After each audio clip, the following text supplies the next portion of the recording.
Good evening and welcome to the City Council meeting of March 10th, 2026. City Clerk, please call the roll.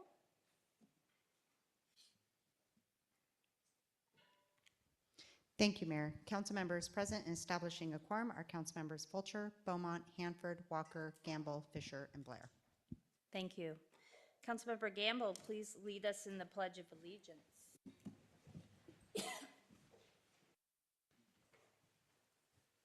I pledge allegiance to the flag of the United States of America and to the republic for which it stands, one nation, under God, indivisible, with liberty and justice for all.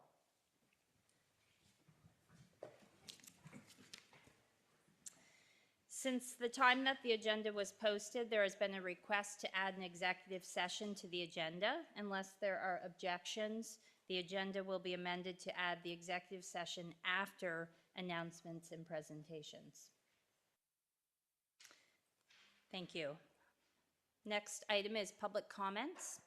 The first item of business is public comments. This is a limited opportunity for people to speak to the council during this council meeting. Pursuant to council rules of procedure, oral public comment is limited to in-person comment only and must comply with the standards set forth in the council rules. Comments are limited to 3 minutes. Information on where to send written comments is on tonight's agenda and on the screen. Clerk, were there any written comments received for tonight's meeting? Yes, there were several written comments received and all were forwarded to council. Thank you. The first person signed up is Susan Davis. Please state your name, area of residence, or association with the city, and we'll start the timer. Thank you.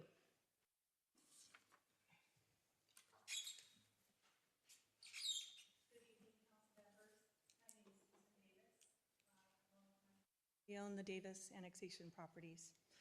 First, I'd like to thank all the council members and the mayor who served in 2024.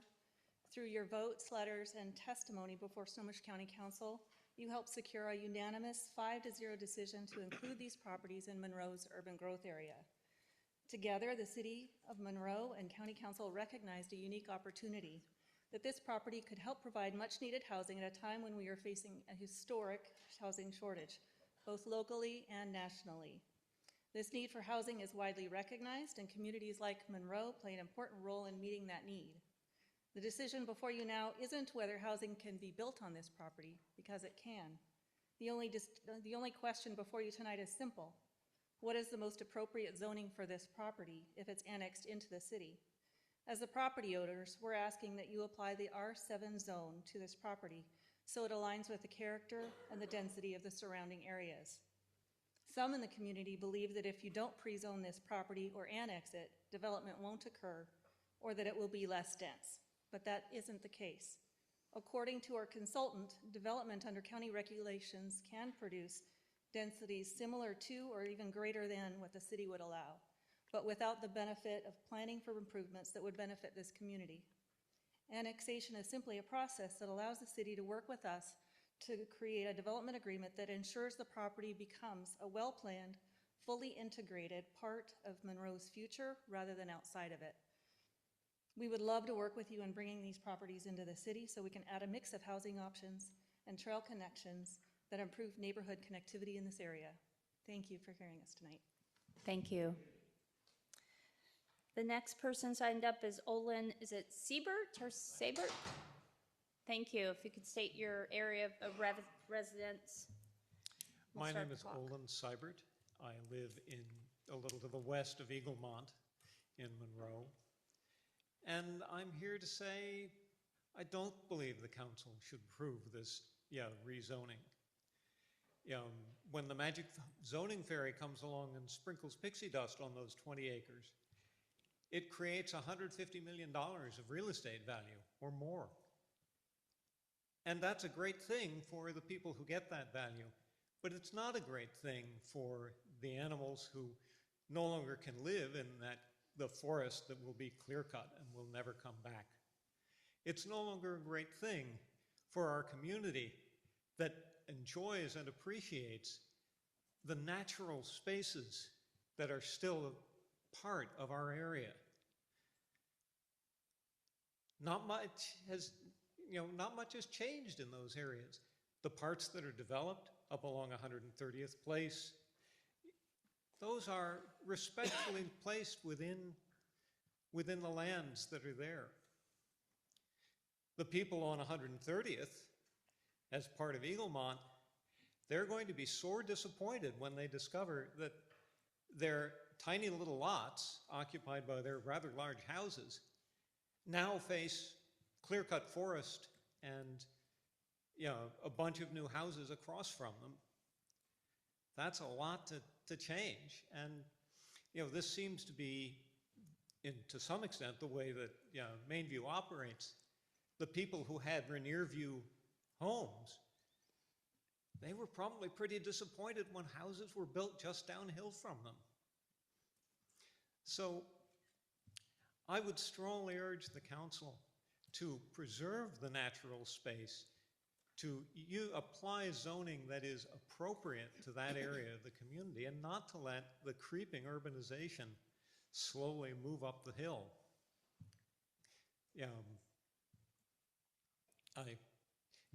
It probably won't have much effect on where I live, except there won't be as much wildlife.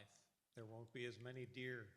There won't be as many birds, because they don't have trees and forest anymore. Thank you. Thank you. Next up is Mike Boos.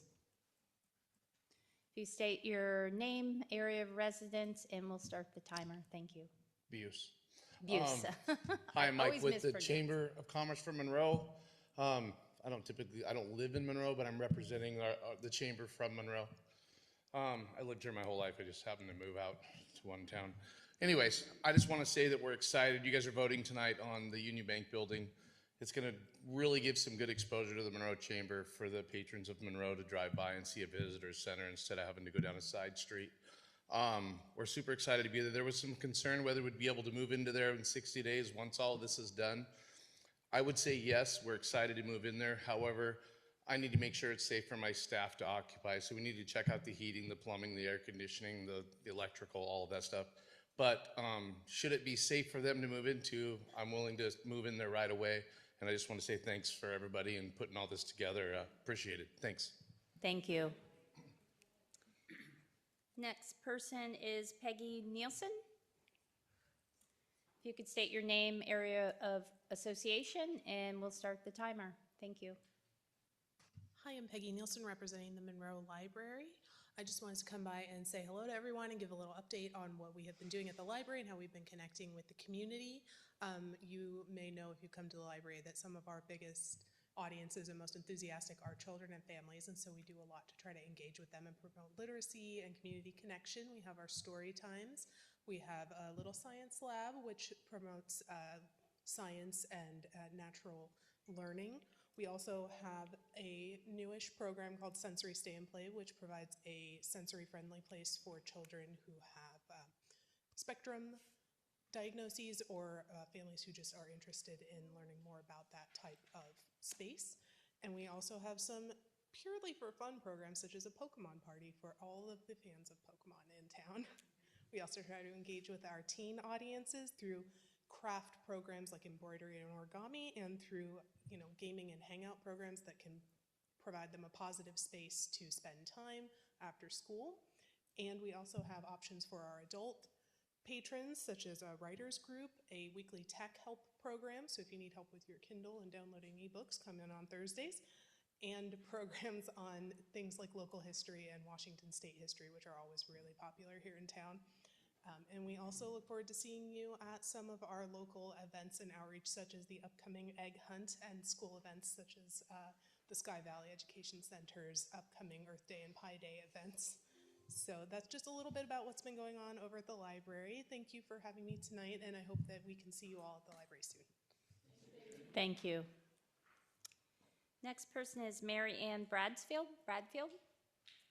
You state your name, area of residence, and also we'll start the timer. Thank you. First of all, Madam Mayor and Honored Council, thank you for allowing me to speak. My name is Mary Ann Bradfield. I'm actually with the federal government with SBA's Office of Disaster Recovery. And so I don't live here, but we come with assistance for anybody who was affected by the December floods. The agency has made a declaration, you may have seen that, and we are the largest source of federal recovery dollars from a disaster. And we help homeowners, renters, businesses of all sizes for physical rebuilding, nonprofits, small ag co-ops, aquaculture as well, and any auxiliary businesses to agricultural production. I know agritourism, for instance, might happen around here. We have interest rates for homeowners as low as 2.875, for businesses 4%, 3.625 for nonprofits, but maybe more importantly, because after I've spoken with the city administrator, she was so kind and helpful. It's economic injury for those small businesses that may be the most important thing to your community. Again, interest rates as low as at 4%, 3.625 for nonprofits, which also get this. These are for operational costs.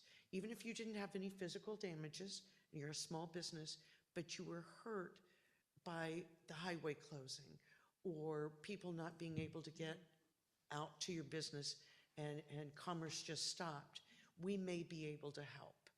And I don't want to belabor it. I know there's a lot of people here to speak, but we do have customer service representatives at the library in Snohomish, and I suspect you're all aware of where that is, but I can get you a flyer so that the city can post it if you wouldn't mind. We're also going to have something called a pop-up event in Gold Bar on Friday. So anybody that is closer to there on Friday will be at the City Hall. And so please come there if that's more convenient. And if there are any questions, I will send more information that can be posted, and I will leave a few flyers and my business card with the clerk. And thank you very, very much. Go to lending.sba.gov and you can find out more online. Great, thank you. Thank you. Next person is Katie Damon. If you could state your name, area of association, and we'll start the timer. Thank you.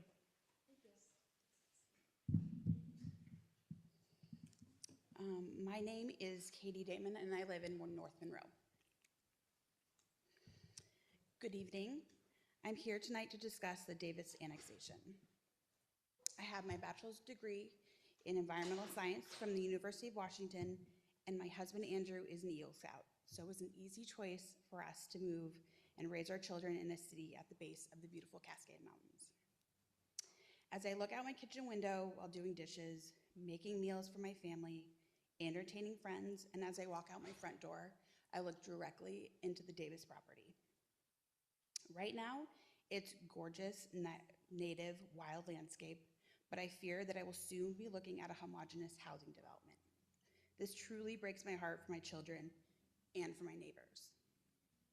I'm asking for your help to preserve its character as it is now. I could go on about the many reasons of why this annexation would be detrimental to the environment, such as the negative effects of impermeable surfaces to streams, wetlands, and ecosystems that are directly connected to the Davis property, but instead I'm going to talk about the human aspect.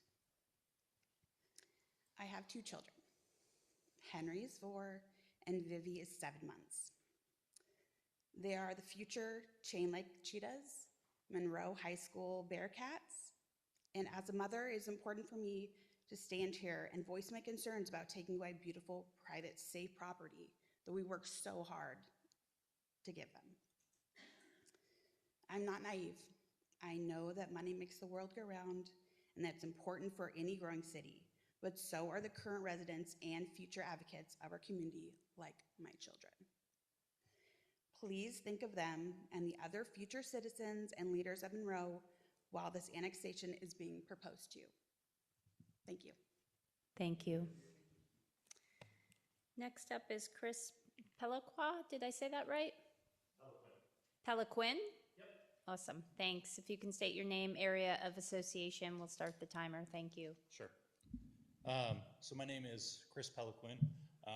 Some of you guys might know me from when you guys were trying to rezone my neighborhood that was in the Strawberry Lane, so just south of the hospital. Anyway, I'm here in pro of the Davis annexation. So I'll go ahead and begin my speech that I have right here. So again, my name is Chris Peliquin. Some of you might recognize me from the Strawberry Lane neighborhood that was under consideration rezoning last year.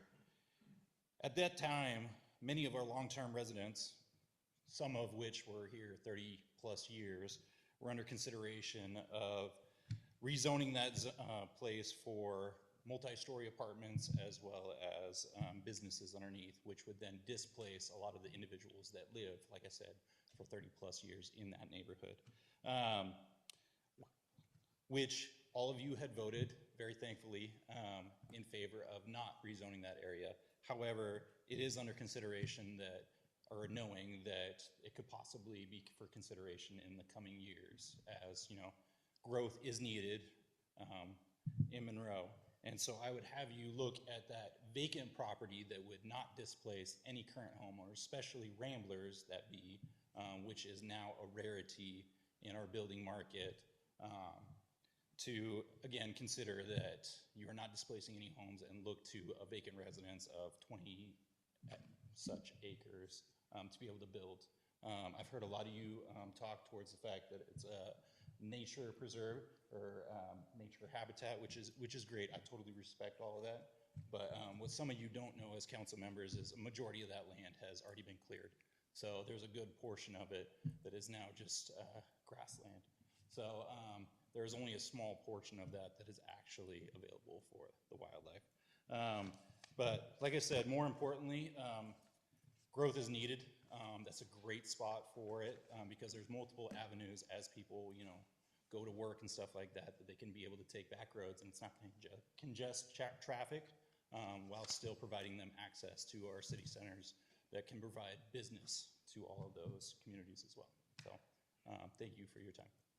Thank you. Emily Lemke? If you state your name, area of association. Hi, yes, my name is Emily, and I live at Friendship House, just here on Elizabeth Street. And I'm speaking with you on behalf of 12 or so other residents of Friendship House, the USDA subsidized housing. We've had an ongoing problem with noise issues from a number of houses along the perimeter of the property. We are all low income, either disabled or elderly people, and the housing has been there to serve disabled people for 40 years. The neighbors I refer to have been partying regularly for years. I moved in 3 years ago and have experienced these issues the entire time. You can expect to hear incredibly loud music every sunny weekend from March to October and plenty of weekdays. This can continue for hours a day. The bulk of these issues come from the Killarney Circle area, although there are others as well. Although we have communicated with some of these offenders, in most cases this can be difficult for us due to mobility issues, since there's a half mile or more walk to the opposite streets and these issues often happen after dark. Those who we have communicated with either refuse to change anything or go back to doing the same thing the next day. At least one house even appears to be employing a police scanner. Their recreational activity is having negative impacts on multiple people's health. Disabled people often require extra rest and quiet for healing and not to trigger existing issues. As for me, my migraines have significantly worsened since moving into what is designated disability housing. The police say they cannot enforce anything before 10 p.m. because the quiet hours do not start until 10 p.m. This is obviously insufficient. This Saturday afternoon, for example, I endured 3 hours of a loud noise from the Killarney Circle area that could be felt through the ground while I was trying to rest from illness, triggering a headache. I'm frequently confined to my room on beautiful summer evenings trying to block out a noise that vibrates through every room of my house and lasts for hours. I've also been asked to mention the smoking of weed and other substances and burns that are done within 20 feet of the fence line, pumping smoke into the houses of residents that have existing lung conditions, for which reason smoking is banned on our premises. I can't even back into my own parking space lest the tailpipe exhaust triggers someone's asthma, yet this happens regularly. Something must be done about these concerns. None of us have the money needed to sue in court. We are low income, and it could cost us thousands of dollars just to get evidence in order given the large number of people who are causing issues. We need help from the city to implement better protections that support the goals of the housing project. Thank you for listening. Thank you. Next is Jordan. Is it Bard or Band? Bard, thank you. State your name, association, and we'll start the timer. Thank you. My name is Jordan Bard. I have lived on Blueberry Lane for the past 20 years. My house and the Friendship House are separated only by a small cul-de-sac. I can personally attest that there are excessive noise levels in the neighborhood that are disruptive, music in particular. There have been times when I could feel my bedroom windows buzzing from music that was being played outside, and my room is on the second floor. I live with my sister. We are both disabled with multiple chronic conditions, which include neurological impairments that make us both sensitive to loud noises. We are both prone to migraines, vertigo, and anxiety, and these noises increase stress and anxiety. Sometimes it feels like I need to go for a drive to get some peace of mind. I remember nights when I was laying in bed trying to sleep and I could hear the music and it was hard for us to get rest. These loud noises make it difficult to function and to be at peace. I believe there is a necessity for lower noise levels in the neighborhood, and I sympathize with the residents of the Friendship House especially, which should be a peaceful home for disabled and elderly, not a disruptive one. I think a quiet zone ordinance would be greatly impactful for the community. Thank you for your consideration. Thank you. Councilmember Hanford? Thank you, Mayor. Just a request, if you could have staff look into those issues. Yeah. Thank you, ladies. Thank you. We will. Thank you. Lonnie Davis? State your name, association. We'll start the timer. Thank you. Good evening.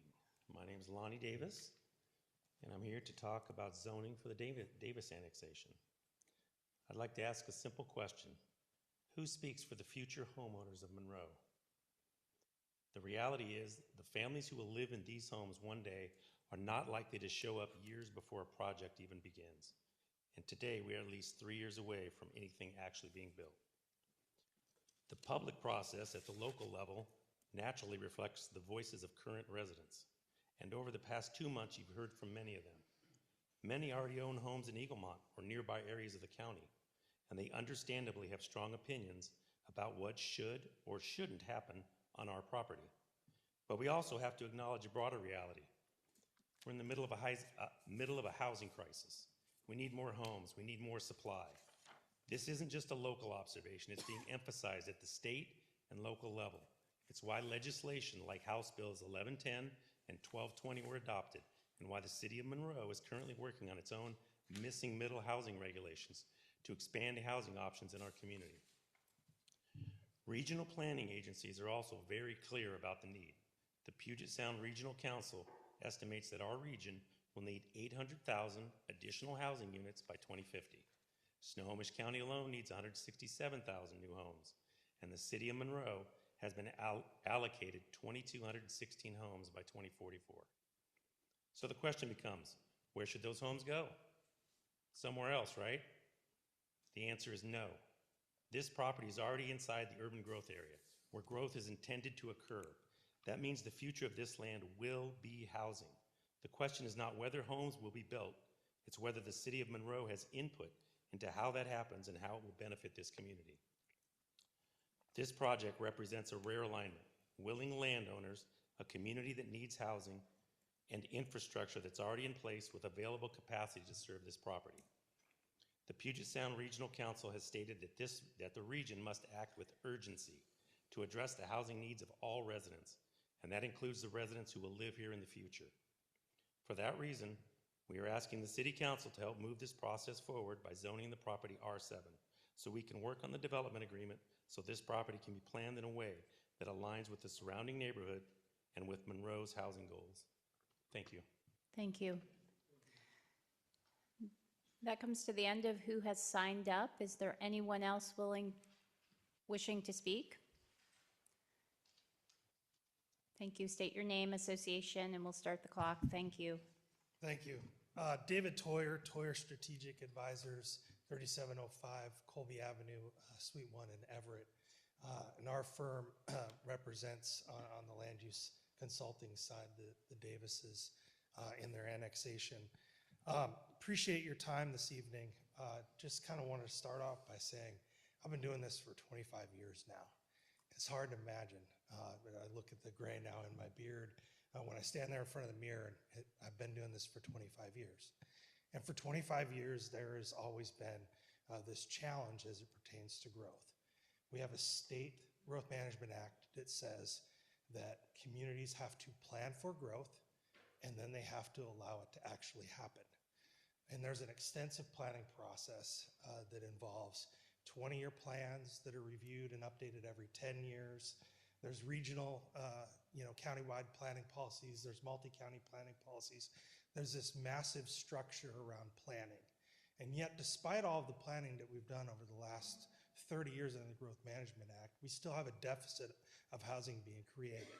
So over the last few years, the legislature's responded by putting more emphasis on communities to adopt new standards, new zones, minimum densities, more types of housing, and all different types of neighborhoods. And you're under tremendous pressure to figure out how to balance the equation of 15 goals in the Growth Management Act that include everything from protecting property rights to the environment, to housing, to economic development. During the last comprehensive plan update, one of the things you had to do was adopt new targets for population as well as now adopt targets for housing. County had to do the same thing. And in reconciling that, you have to look around your city limits, and the county has to look at Monroe's UGA as a whole and figure out where is that going to happen and how is that going to happen. And so some of that is increasing densities in existing zones. Some of it's changing it from single family to multifamily. Other stuff is about infill development where there's vacant lots and things that could happen, small subdivisions and so forth. But a part of the equation, as it was balanced out in Monroe, was expanding the urban growth boundary to include the Davis property. And that was an action at the county council level. They're exclusively in charge of UGA expansions under growth management. And it was supported unanimously by the city of Monroe at the time that action was taken. Now, the question before you is, do you want to go ahead and move forward with annexation? It's not land that's in the rural area any longer, and it's not zoned by the county for open space or recreation or agriculture or preservation. It's zoned by the county for residential development, and it goes into the growth targets. And so if something changes to that extent and it doesn't get developed. Mr. Toyer, we're at time. Okay. Thank you. Is there anyone else that would like to speak? Come on up. State your name, association, and we'll start the timer. Hi, my name is Kristen Nehus. I live in the Chain Lake area, and I'm here to talk about the Davis annexation. Yes, we are definitely in a housing crisis, and it would be naive to think that Monroe shouldn't grow and that houses shouldn't be built. And we understand that. But yes, we're in a housing crisis. Yes, the property owners know that. And that's probably why they advocated for the highest growth option, option 3, to Snohomish County Council. Is that the direction that we want to be going in Monroe? We opted for option 2, right, the medium growth, and it seems like that is something that we're not sure if we can hit. In the letter that the zoning consultant provided to Snohomish County Council, advising them to dismiss the staff report, they totally dismissed the GMA and said basically like any increases in population can be readjusted when the land use is recalculated. So just obviously the Growth Management Act is not important. I don't know how you guys personally feel about it, but that's the point of view that I'm getting from the history of this project. And as far as who will speak for future residents, it seems like zoning consultants and the property owners and relatives are the ones who will speak for them. I think that you've heard from residents that growth is happening too quickly. There's loss of rural character. There's traffic and traffic safety issues, as well as the steady disappearance of natural areas. You guys have a rare opportunity to really guide the future of Monroe because annexation is discretionary. you can totally decide if it is or is not a good fit for Monroe. As far as a branding perspective, I don't know what would be anchoring the desirability of the northern neighborhoods. The Frylands has a lot of really cool stuff going on, so does downtown, but I moved to the northern neighborhood for the access to nature and kind of the rural feel. But with those elements slowly disappearing, there's nothing to anchor desirability. And we don't want people to be moving there just because they can afford to move there. We want them to be moving there because they love it. Because people who love where they live love their community, and that's the type of community that we should be fostering. And I also just wanted to update you guys. Last time I was up here, I told you that I would send you a traffic report, and I haven't had a chance to finish that because I've been building a really giant document that goes over the whole background of this project, including Montu. I'm not sure if you were aware that there was a staff report that you were urged basically to read whenever you made that decision, but I would like for you to have access to that really easily. So I've annotated that, and it will be We're at time. Thank you. in your inbox soon. Thank you. Is there anyone else in the audience that would like to speak? Teresa, come on up. Hi, Teresa Willard, 230 Sumac Drive, Monroe, your local realtor, along with Sue Davis over there. I think I'm the last one to talk.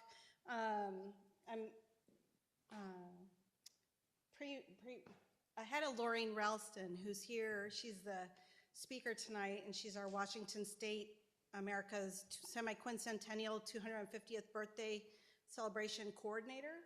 And I just want to speak to one little bitty fact. Last Monday, my husband and I went down to Olympia to watch them do the big flag raising ceremony, and we stayed for a 2-hour event afterwards where there were Democrats, there were Republicans, and there were moderates, and not one person was talking politics. So America's 250th birthday party, to me, is not just about a birthday party, but it's also about bringing community back together again, where there's been deep polarization over the past several years. You might think, well, we live in a different time now than we did in 1976, but hopefully you aren't going to talk about this. Lorraine was nice enough to bring it up at the first time I heard her talk, is that in 1976, we were 3 years out from Watergate and Vietnam, and also we had the Kent State uprisings going on. There was deep polarization back then. There's deep polarization now, but having America's birthday is meant to help bring us all together. So I hope you all see it as that as well. Thank you. Thank you. Anyone else? Okay. Seeing no one else, the public comments portion of the meeting is now closed. Next item on the agenda is announcements and presentations. Ms. Knight, will you please introduce this item? Thank you very much, Mayor. As Teresa Willard indicated, Lorraine Ralston is here this evening, and she is going to share some information about Washington State's plans around celebrating our quincentennial. So, Lorraine, thank you very much for coming this evening. I appreciate you being here and sharing this information with us. Thank you, and thank you all for having me here this evening. I really do appreciate it. Thank you, Teresa, for the very kind words. I am the Washington State America 250 Coordinator, our semi-quincentennial. Just rolls off the tongue there. Our 250th anniversary of the signing of the Declaration of Independence. It is a major historical moment in our country's history. I'm here to thank the city of Monroe for signing up to be a Washington State partner and looking for ways to engage with your community. And I just want to give you a little bit of a flavor of some of the things that we are doing here in Washington State. First of all, there is a National Planning Committee that was established by Congress back in 2016. They are doing a number of national initiatives. Every state and U.S. territory has also established a planning committee. Here in Washington, we've had a state planning committee since 2022. The lieutenant governor chairs that committee. And the committee has kind of set a framework for how Washingtonians will be able to be part of this moment in history. For many reasons, including the fact that the state has a significant budget shortfall, which should not be surprising to anyone in this room. The state is not putting any funding into America 250, which is unfortunate.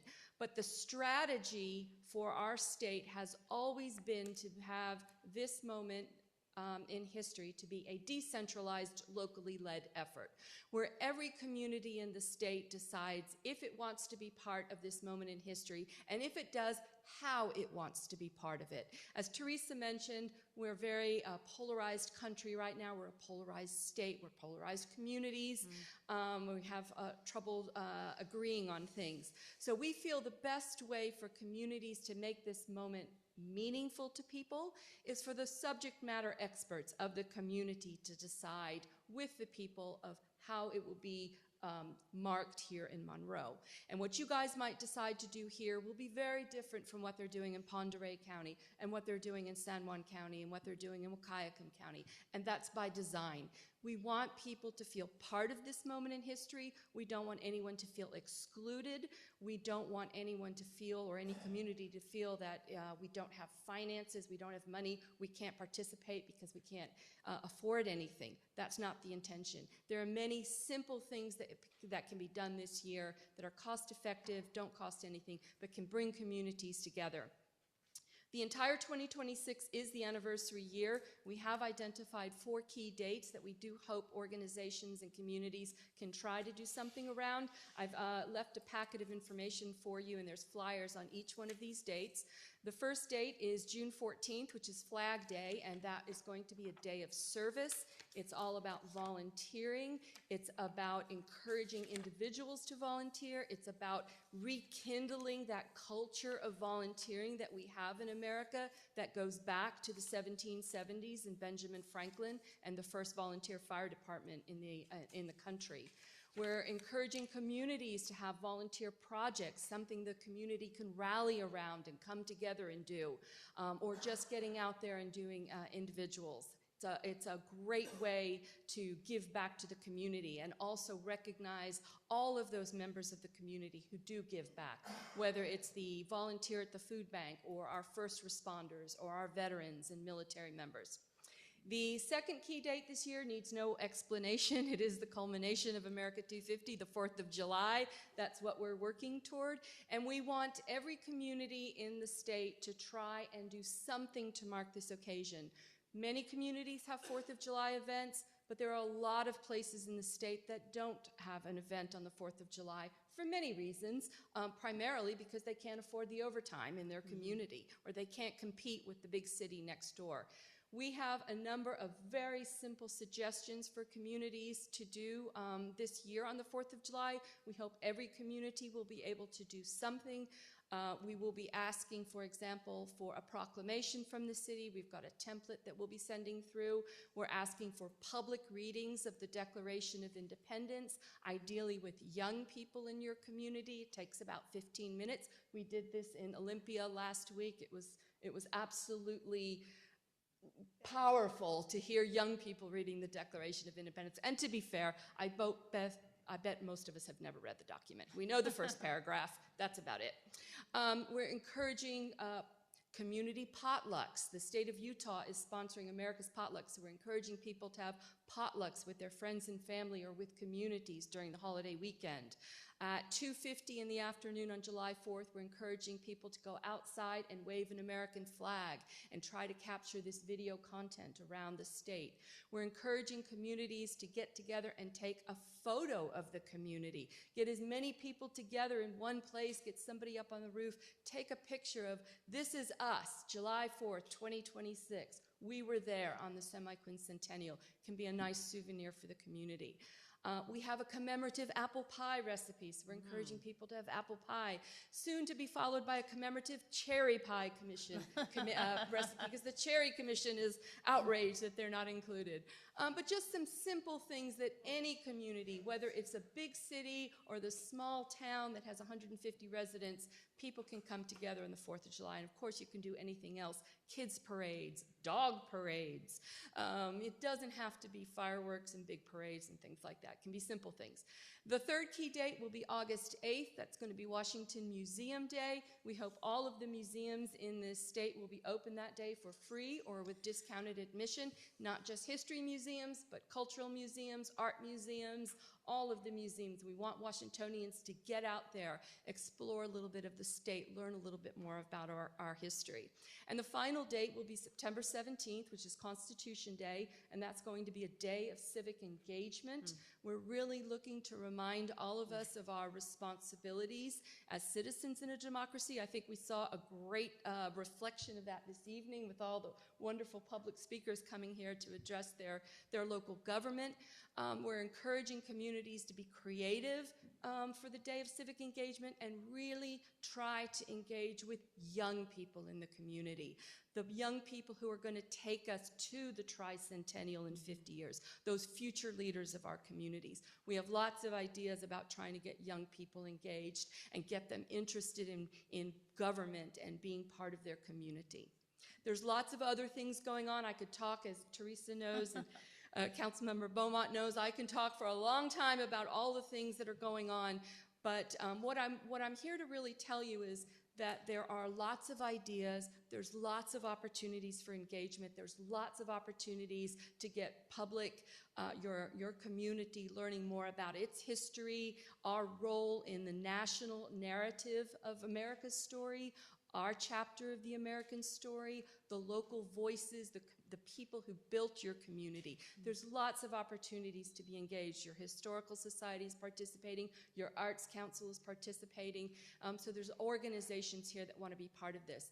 I hope that there's something there that appeals to you all and that you can really take this moment to make this memorable for the people of Monroe.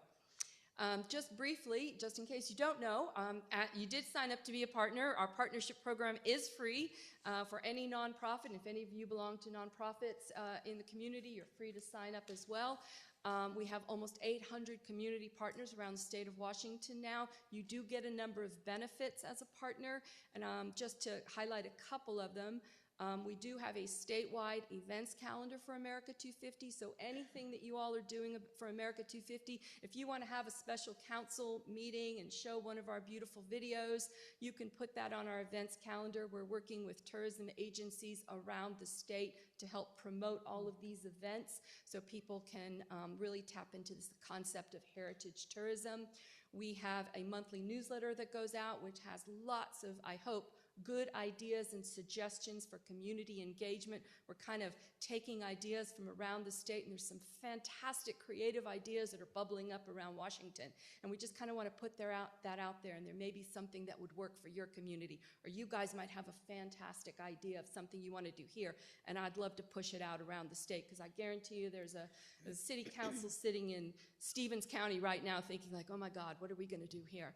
We want to make it easy for everybody to participate.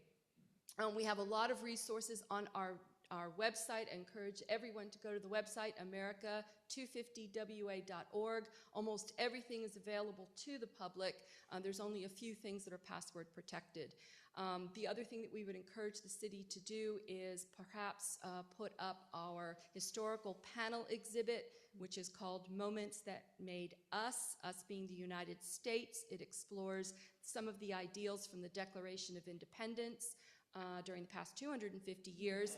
We hope every city hall, every school, library, fair, your Evergreen Fair is a community partner. We hope they'll have the panels up there. Any place that the community gathers will show these panels so people can learn a little bit more about the Declaration of Independence, those founding ideals that made our country, and also reflect upon the work that we still have to do to become a more perfect union. So there's lots more to go on. I could talk for hours. I won't bore you, but I'm happy to answer any questions if any of you have some. Yeah, thank you for that wonderful presentation. Council, any questions or comments? Great. Thank you very much. Thank you so much. Thank you. That was wonderful. There is a need for an executive session this evening. The council will convene an executive session for the purpose of discussing potential litigation pursuant to RCW 42.30.110, subset 1, subset I, for 10 minutes. The regular meeting will reconvene after the executive session.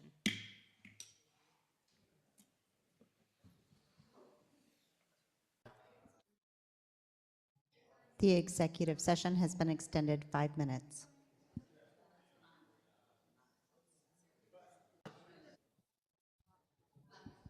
The executive session has been extended 5 minutes.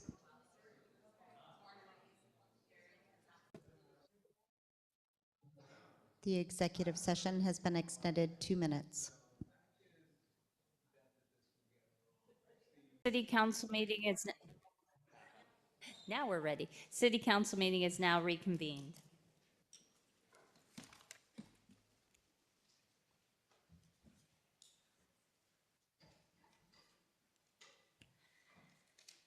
The next item of business is the consent agenda.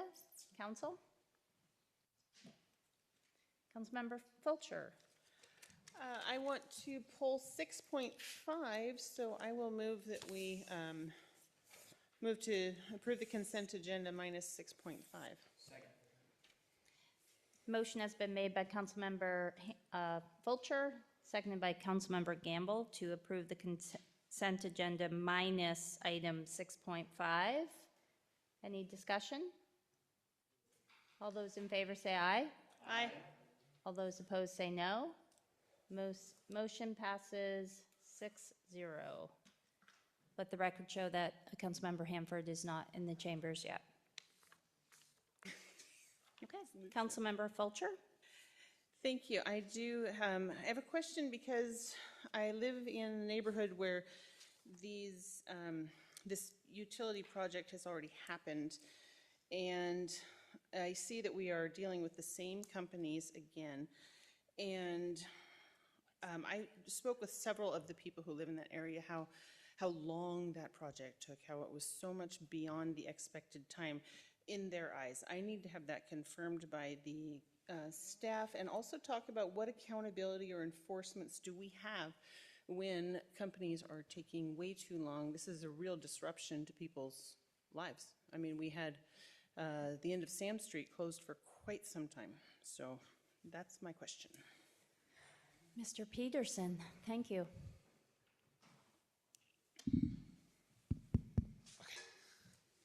Thank you, Councilmember Fulcher. Good evening. Thank you, Scott.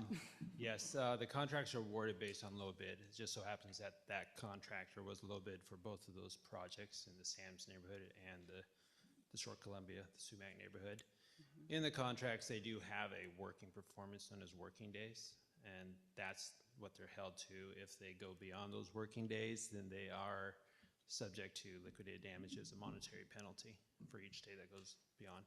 Neither of those projects actually burned up the working days in the contract, so they stayed within their allotted time to do the job.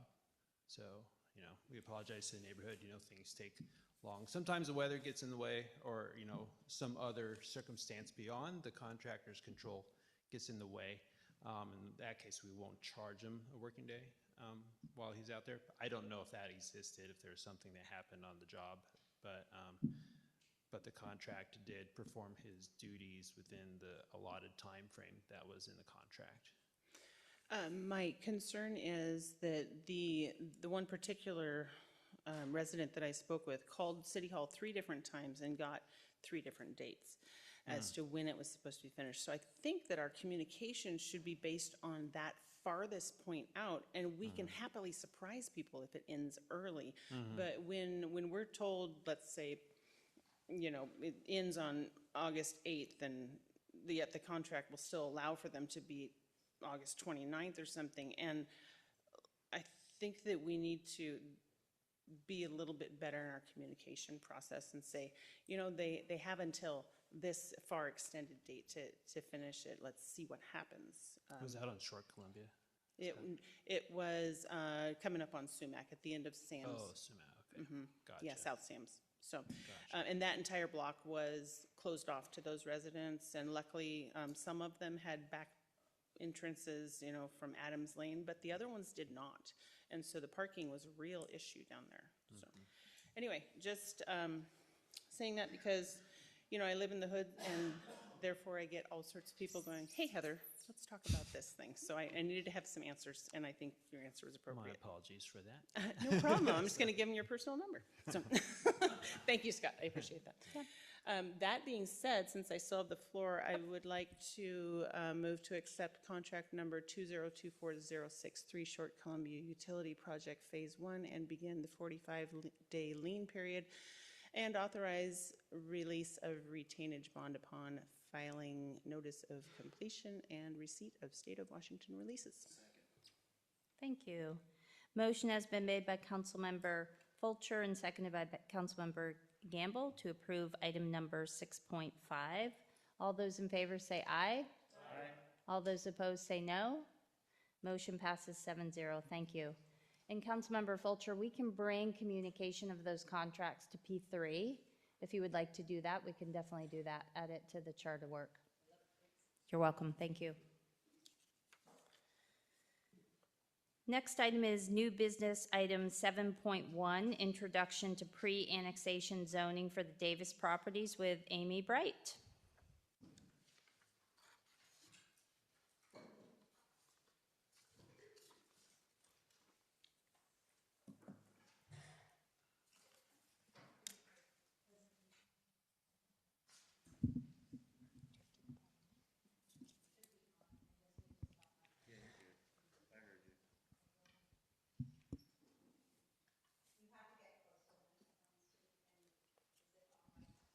All right, perfect. Just a moment.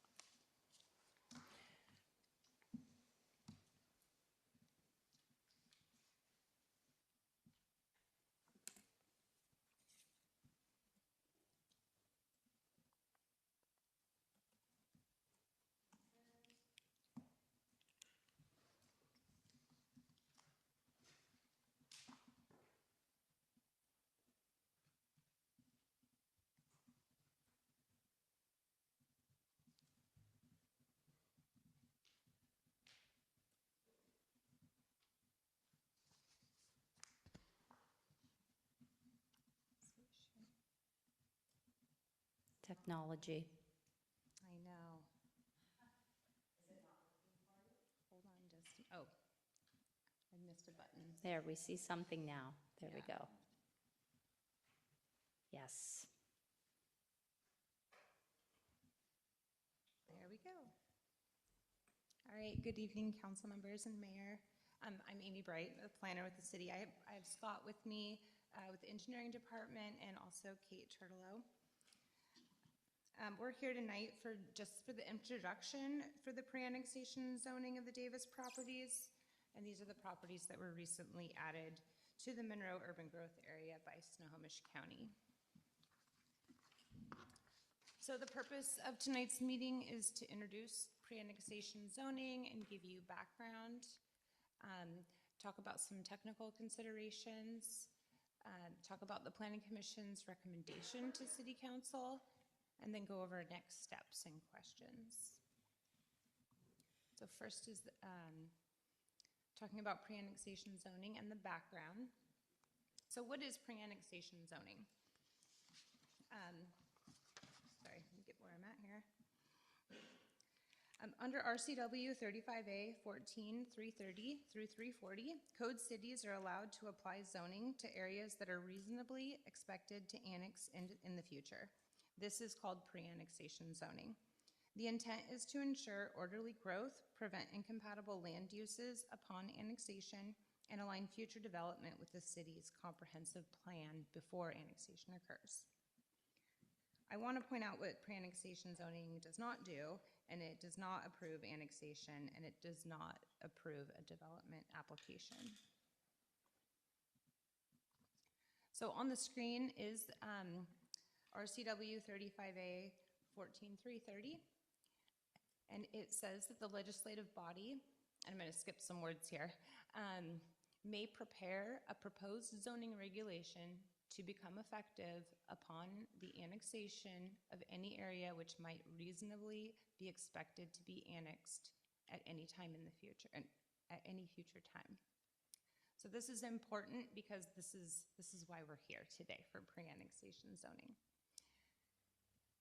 And then the Monroe Municipal Code also talks about a bit about pre-annexation zoning. It says the city council shall establish zoning designations for territory subject to annexation, effective upon the annexation of that territory. And I want to point down to the last bullet here, and that says, when a territory to be annexed does not have a specified comprehensive future land use map designation, which this one does not, since it was recently included in our urban growth area, pre-annexation zoning of that territory shall have a default designation of low-density single-family residential. And in Monroe, the lowest single-family residential zoning district is R7. All right, so I had this little graph here. At the very top, I'm just trying to explain different processes that are going on at the same time. At the very top, you see Snohomish County UGA expansion. That happened in December of 2024, and that set forward the items below. Because of that, the city staff responded and brought forward a comprehensive plan amendment to the docket last fall. Separate from that, property owners submitted an annexation petition. And then a third item is the city, because now that area is in our urban growth area, we can establish pre-annexation zoning.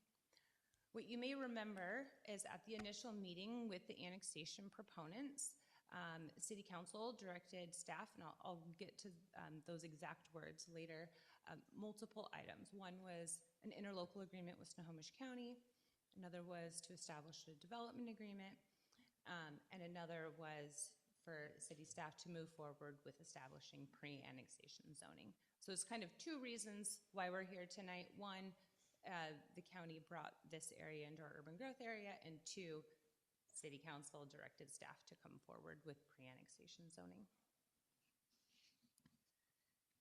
And the next figure on your screen, what we're trying to do here is to explain that there are those multiple processes I just talked about going on at the same time, and sometimes they feel like they're the same process or sequential, but really they're adjacent to each other. And so this is a timeline starting in blue when we had the City Council docket item back in September, and then moving forward down the line, we are at the star on the screen, and everything beyond that is dates to be determined, but those are more areas of public comment opportunity, decisions by City Council and Planning Commission. So it's really just to show you where we've been and where we're going.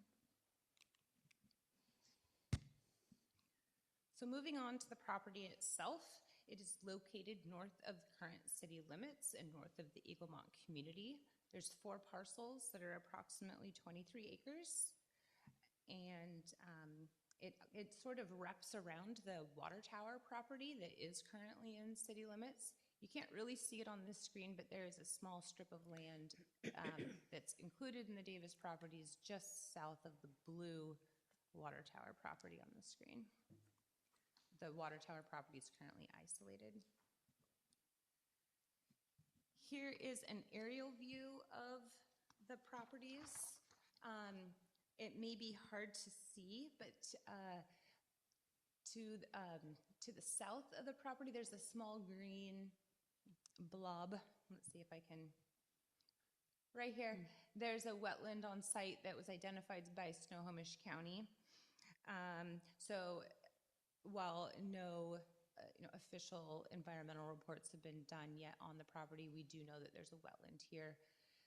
Another consideration is this gray line that runs diagonal through the property. This is the Williams pipeline. So it would, in the future, and when a future development comes in, likely be where a trail would go.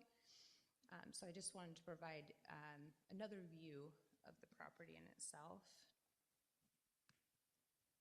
And there's also a stream that runs right through this general area. Thank you, Kate. So, and just a reminder, yeah, the Williams pipeline is a no-build area. So any development would have to be outside of this no-build area. So as we know, the Davis properties were added to the Monroe urban growth area through the Snohomish County's 2024 comprehensive plan update known as the MON 2 application. Ms. Bright, sorry, excuse me. Councilmember Walker has a question. Sorry, thank you. Could you go back one slide? On this image right here, do you say anything south of the gas easement couldn't be built on? No, but just within the gas easement in itself. Got it. And we do have many other developments throughout the city that have that gas easement through them. And sometimes the parkland is placed on top of them or other open space. Got it. Awesome. Thank you. Yeah.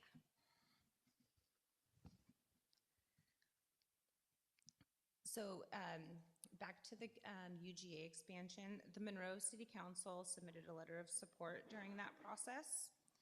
The county then approved the UGA expansion and rezoned the property to UR 9600 under the county zoning.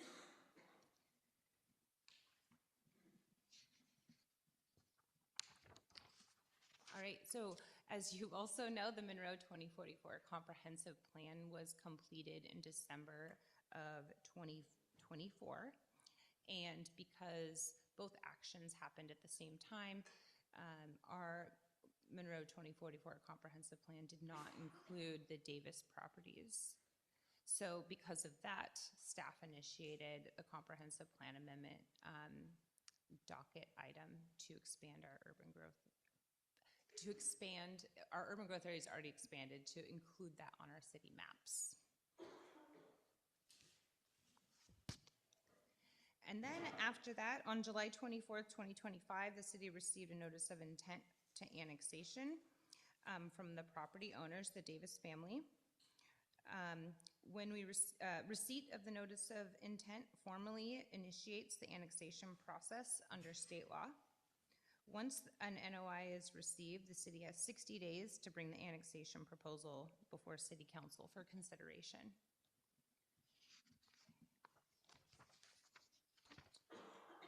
So at the regular business meeting on September 9th, 2025, after considering all the information presented, City Council passed a motion directing staff to prepare the resolution accepting the 10% annexation boundary, authorize circulation of the 60% annexation petition, and in green on the screen, which is why we are here tonight, begin pre-annexation zoning review of the site. Also, to hold a pre-application meeting with the city and the Snohomish Regional Fire, coordinated development agreement, and work with Snohomish County on an interlocal agreement. This item went before Planning Commission. And at that time, Planning Commission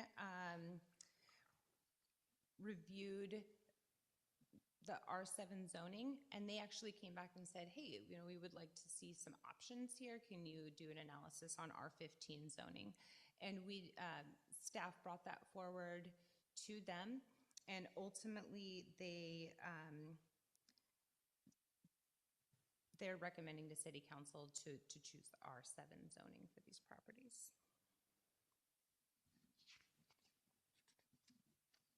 So why is pre-annexation zoning necessary?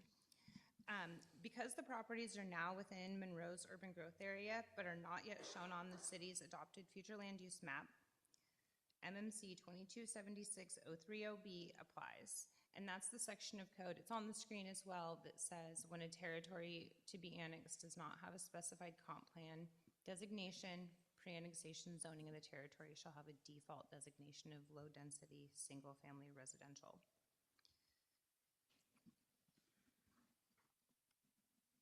All right, so some technical considerations that staff have reviewed. The proposed pre-annexation zoning, we reviewed whether it was consistent with the comprehensive plan, and staff believes the pre-annexation zoning is consistent with the comprehensive plan, particularly policies related to annexation planning, coordination with Snohomish County, and providing housing opportunities while maintaining compatibility with surrounding neighborhoods. I have some land use policies from Monroe 2044 Comprehensive Plan on the screen.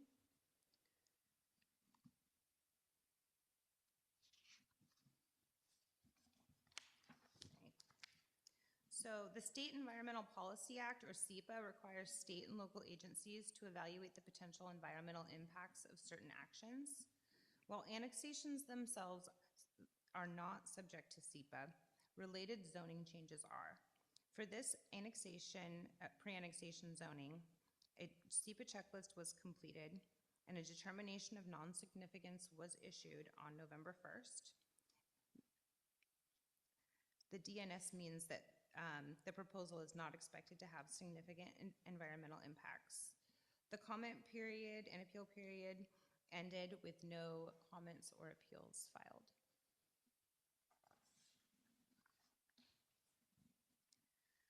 Public benefit is a key consideration for pre-annexation zoning, and staff finds that the proposed action provides clear, measurable benefits to the community. The proposed R7 zoning for the Davis properties supports orderly growth within the urban growth area. It aligns with the Monroe 2044 Comprehensive Plan and maintains compatibility with surrounding development patterns.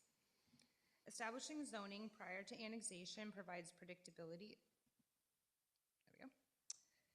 and transparency for residents and future property owners, allowing the city to coordinate utilities, public services, and infrastructure while ensuring that future development complies with city standards for transportation, schools, environmental review, and impact mitigation.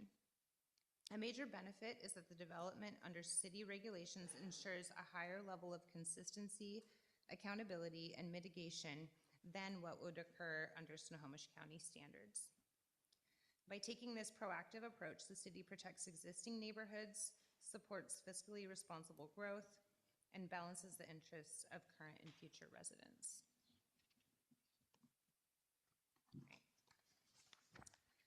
I want to acknowledge the several public comments that the city received over the last several months. Many of those comments are in the agenda packet, and other comments that were received after the packet was created were distributed by the city clerk to council members.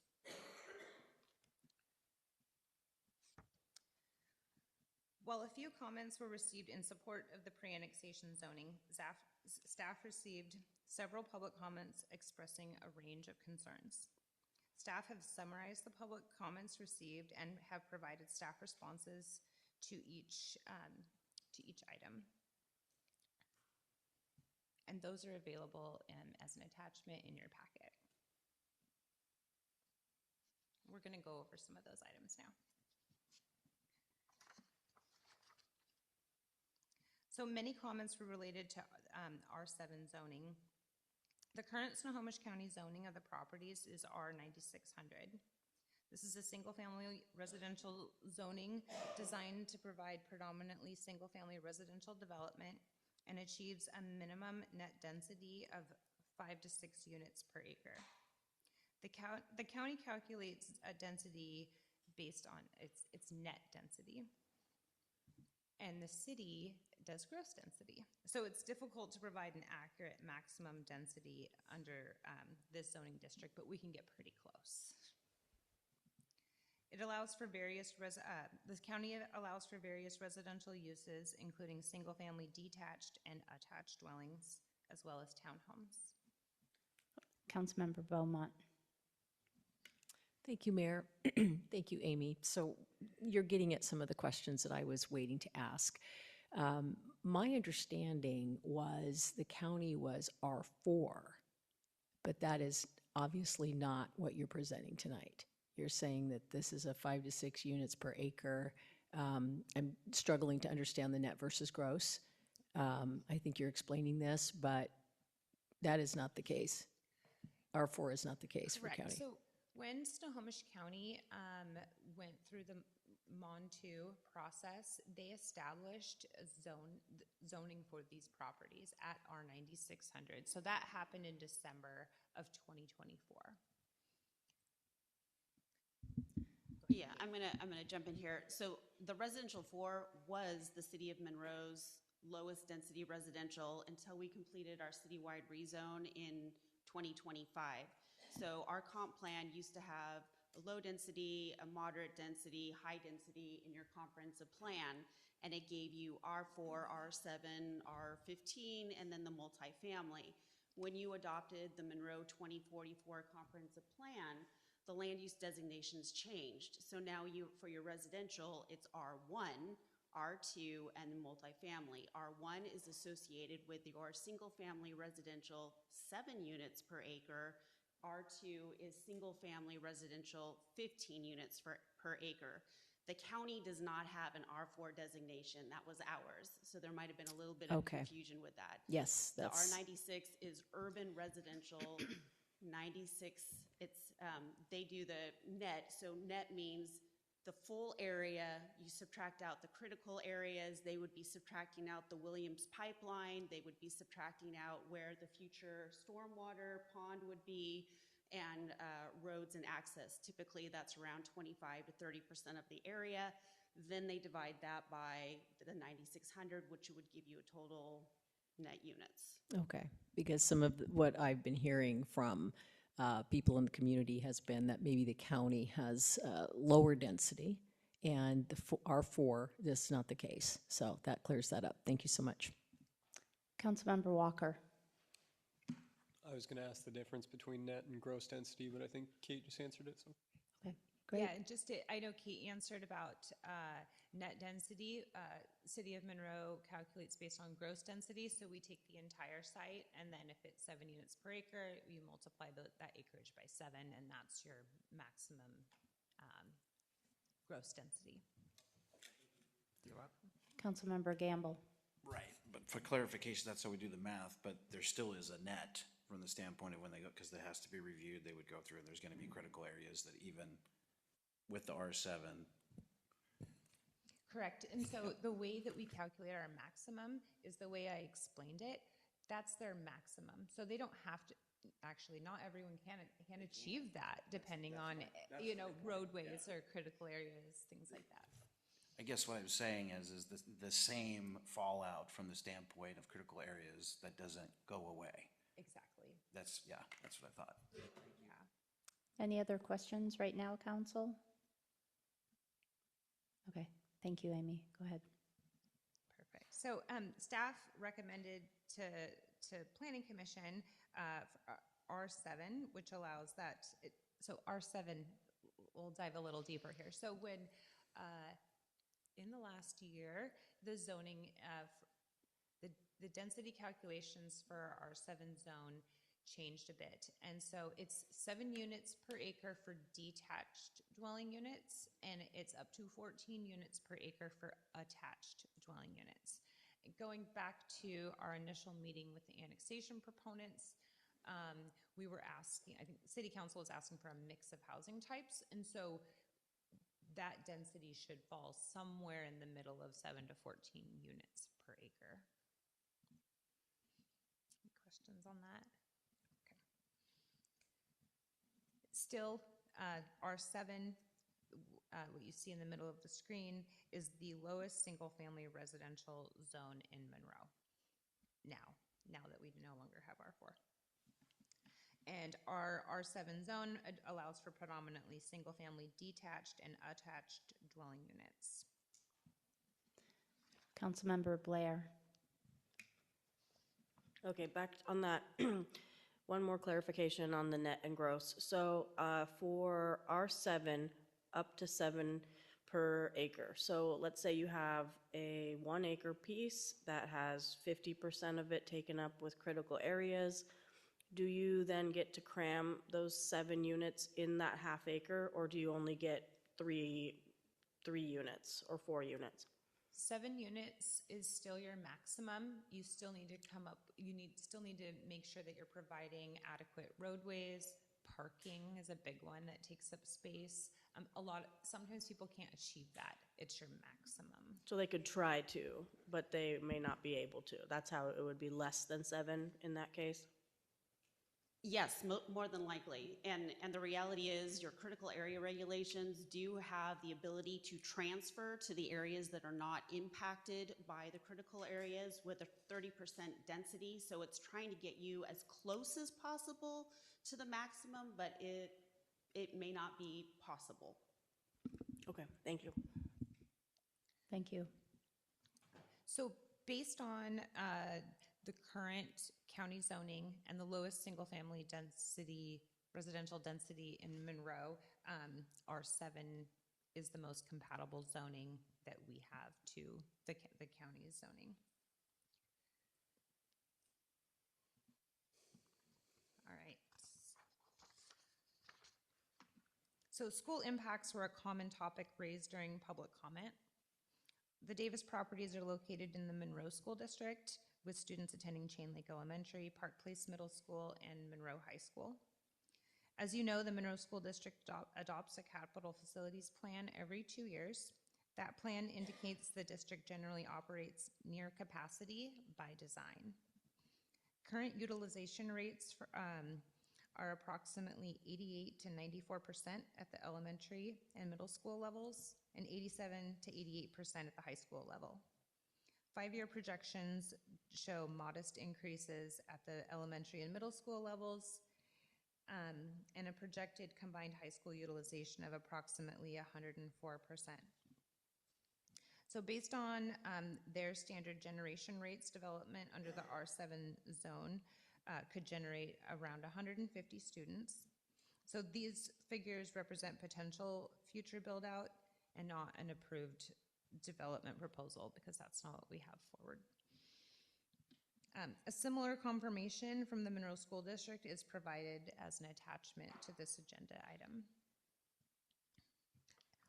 On top of this, the City of Monroe collects school impact fees at the time of building permit submittal on behalf of the Monroe School District.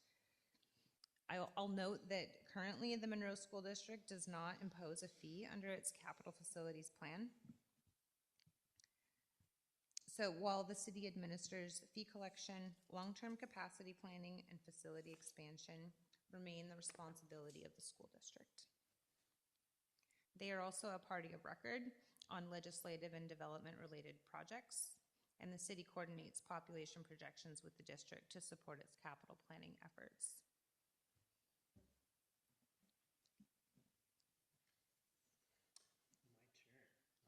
Turn it over to Scott. Great. Thank you, Amy. I was asked to come here tonight and just kind of summarize Public Works input and analysis on the proposed pre-annexation should it go through. Specifically, here to talk about the traffic and the sewer and water systems, and could it support development activity on this Davis property. We did hear a lot about traffic concerns during the public comments previously received. As we know, Chain Lake Road is the primary corridor up there in the residential neighborhood. It serves the Davis property and the surrounding residences. Primarily, you know, its residential access is considered a residential collector. The city, in its recently adopted 2024 comp plan, has a transportation element in it, and part of that comp plan update was to review the street infrastructure of the city, citywide, take traffic counts, plug it into the model, input growth, see what comes out the back end, and see which corridors need improvement, which corridors are going to be okay, and meeting our adopted level of service standards that the city has. The Davis property wasn't part of that analysis because it wasn't part of the UGA at the time. So the city Public Works staff looked at our concurrency model to see if on top of the projected growth, adding the potential Davis zoning densities in the two scenarios, the 7 or the 15 acre zoning, or R7, R15 zoning, the staff determined that yes, it has the capacity. Chain Link Road does still have the capacity to take on that additional traffic and not drop below our adopted level of service standard.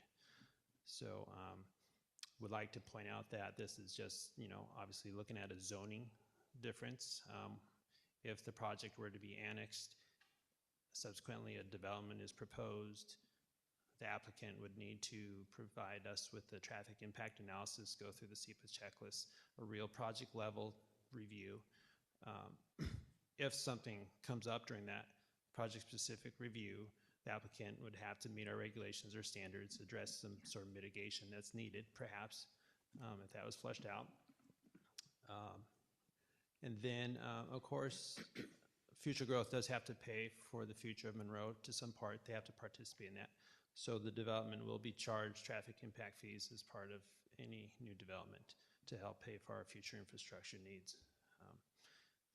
So more would be to come, if this project were, or this property were to be annexed and whatnot. As I said, our level of service standard C is based on a corridor travel time or average.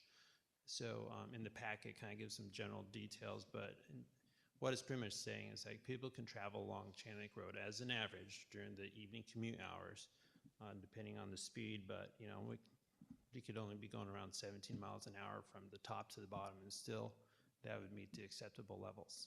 So just to give you a feel, if you will, instead of the math, but a feel, that's like driving down the corridor at 17 miles an hour and still be okay. So. Councilmember Beaumont. Thank you, Mayor. Thank you, Scott. I have a question.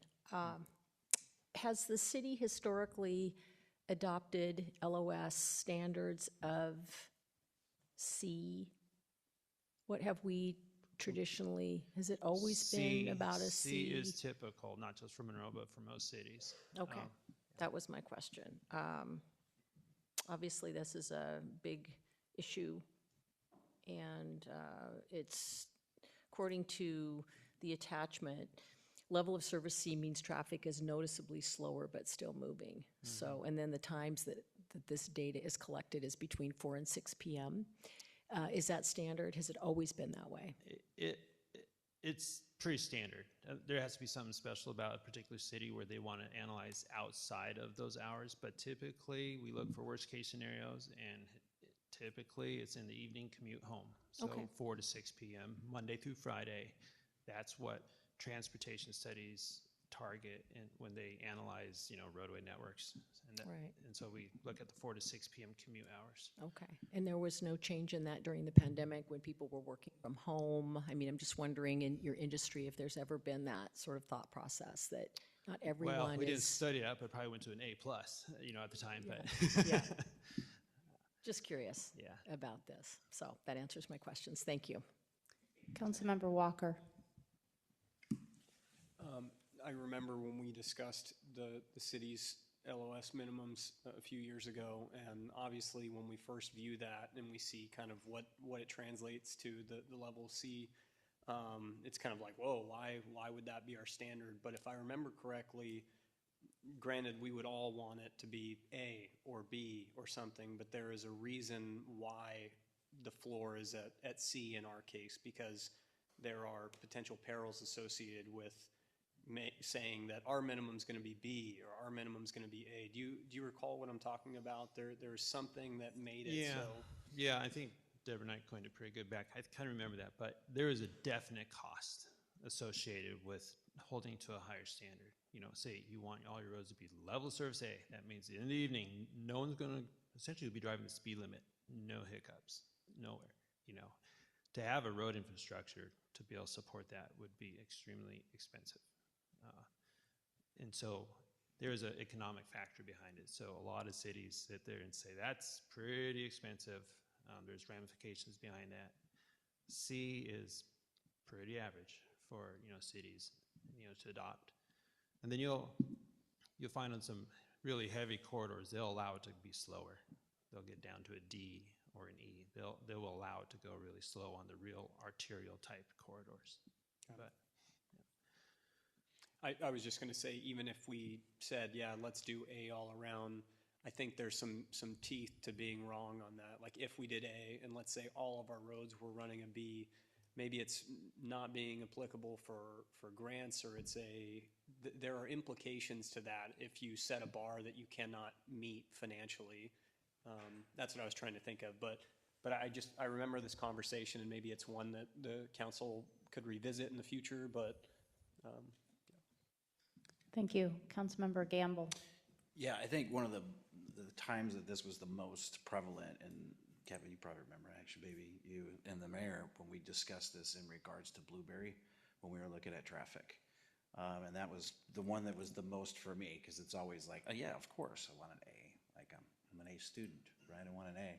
But what that means is that you got A levels at all 24 hours of the day. So in that, the only way we'd be able to do that when we went through that study is, oh, you need an overpass. You need to go over the railroad. You need to go over Highway 2. We're talking tens and tens of millions of dollars.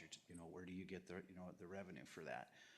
And so that's where it was like, okay, I'm starting to understand it. It's, C, but for a majority of the time, it's an A, right? For the majority of the hours, the C is the category for that peak time where they do the study.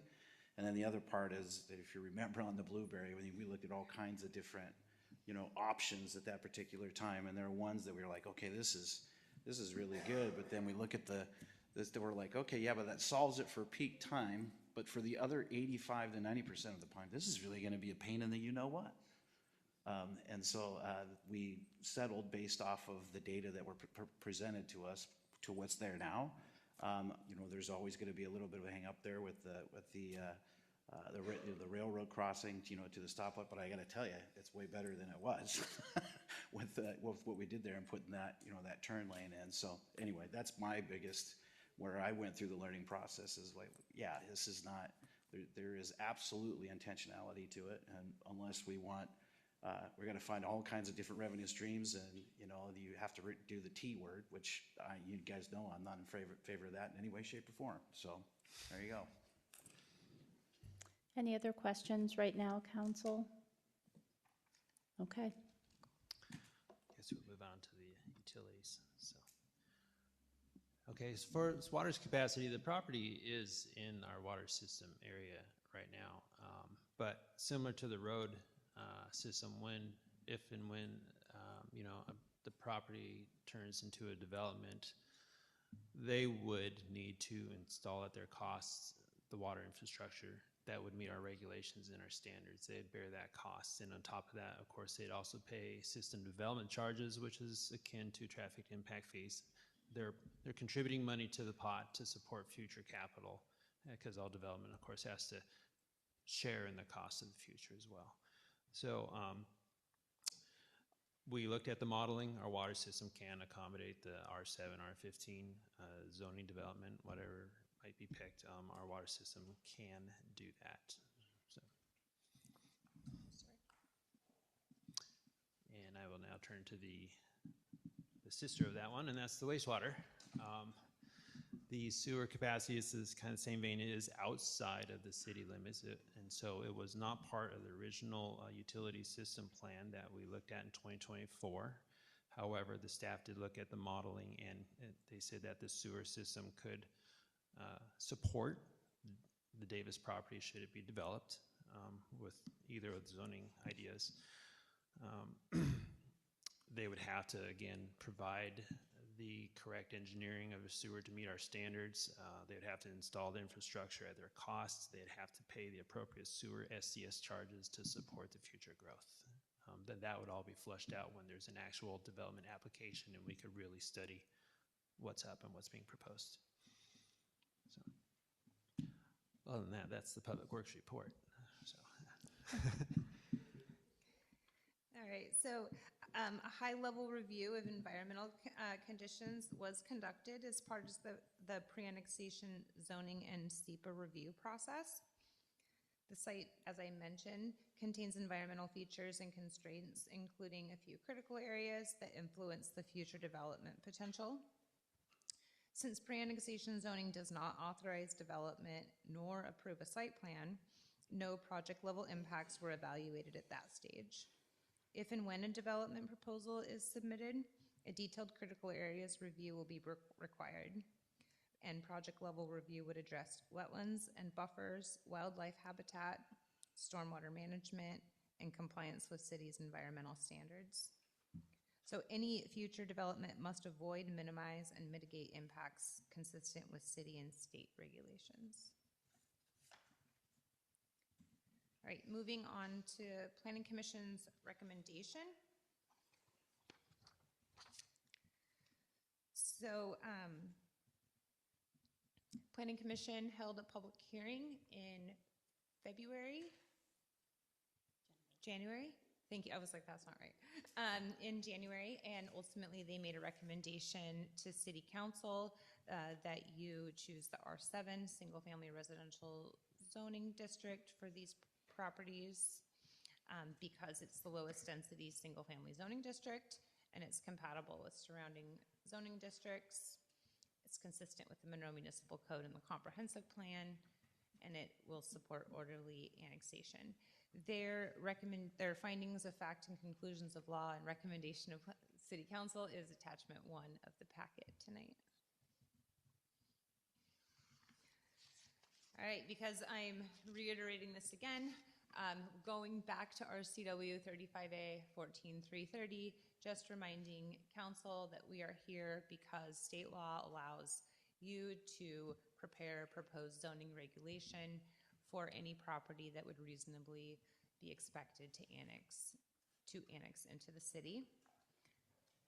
And then also going back to our code, which says when a territory to be annexed does not have a specified comprehensive plan, future land use map designation, the pre-annexation zoning of the territory shall be a default designation of low density single family residential. And as I've said before, in Monroe, the lowest density single family residential is R7. Next steps. So tonight is March 10th, and we're having our City Council introduction on this topic. State law requires us to hold 2 public hearings before City Council. Staff plans on bringing that back soon. So those are the second item on the screen. And then we're looking at approximately May for final action on the pre-annexation zoning proposal. And in June of 26, we may restart the annexation proceedings, and those are on the screen, but remember those are separate from this proceeding. This is just to establish pre-annexation zoning for the properties.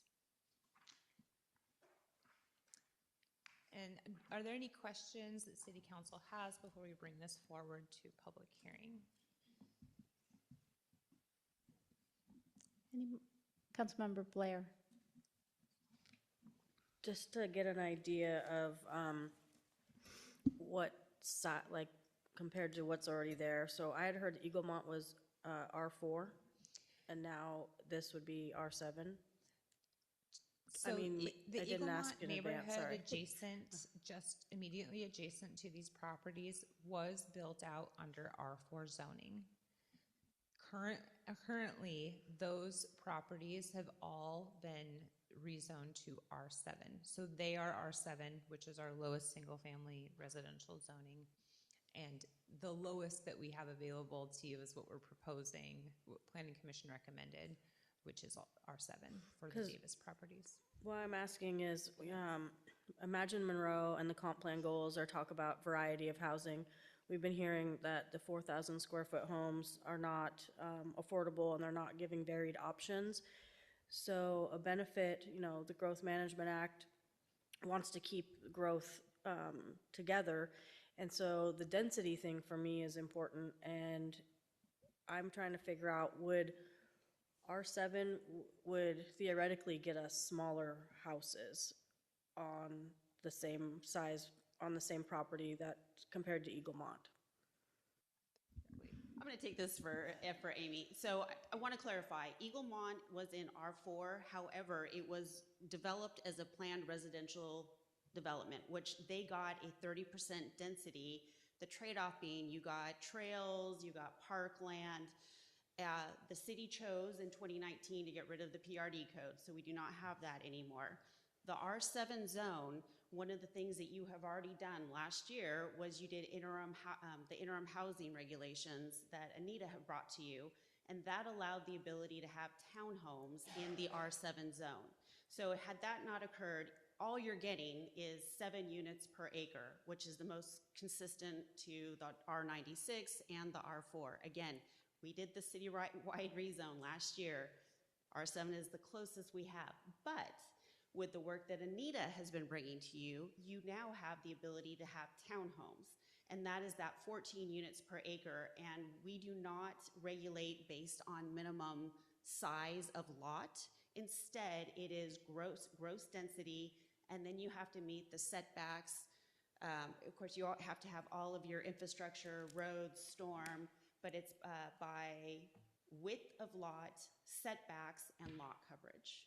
Hopefully that answers your question. Yes, thank you.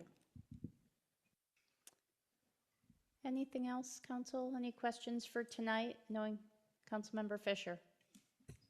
Unfortunately, I have a math question. So if that was R4 and they added 30% density, what is that closest to then? Is that closest to an R7 then? Kind of a math question. I'm sorry to spring it on you. Yeah. I was trying to Honestly, figure it out. I was thinking about this yesterday, and what I think would be very helpful for you is to do a net versus gross calculation. But at the end of the day, R7 is the lowest single-family residential zone that we have today.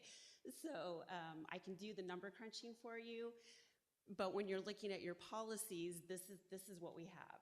Well, yeah, I'm just asking because some of the questions that came up were, this is going to be, the Davis property is going to be an R7, and this down here was a planned community at R4, and the thought was it's going to be so much more crowded than the R4. That's why I was trying to make that calculation to see if it is basically close to what it would look like on David's property or not. I'm going to say maybe, and the reason I'm saying this is the R7 now allows townhomes. Mm-hmm. That changed the game. So you are shrinking the size of your lots. And again, we do not regulate based on the minimum lot size, but attached housing is regulated very differently than detached. So R7 by itself, before the council moved forward with the we're calling it our middle housing, trying to create that variety, would have just been 7 units per acre, and you don't get a density bonus anymore. There's no PRD, so I can, again, run the numbers for you, but it would be, at the end of the day, somewhat comparable when you get your final development. Okay, thank you.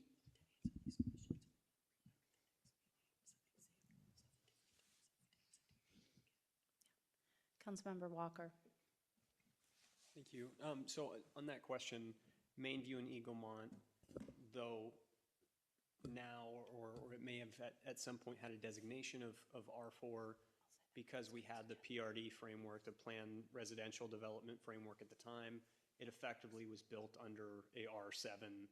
That's what the density basically looks like. R5, R5 and R6, so somewhere in there. It's hard to determine, but yes. So PRDs, nearly every subdivision that came in for a long period of time used the PRD code, which allowed them to have density bonuses, and because they wanted to get that bonus. And Eaglemont was one of the folks that took advantage of that. Got it. Okay. Yeah. If we were to zone this as something else, whether it was in this pre-zone or pre-annexation zoning process or down the road in some world where it was already in the city and we were to say, hey, the council gets to pick a zone for that. Obviously, it doesn't work that way.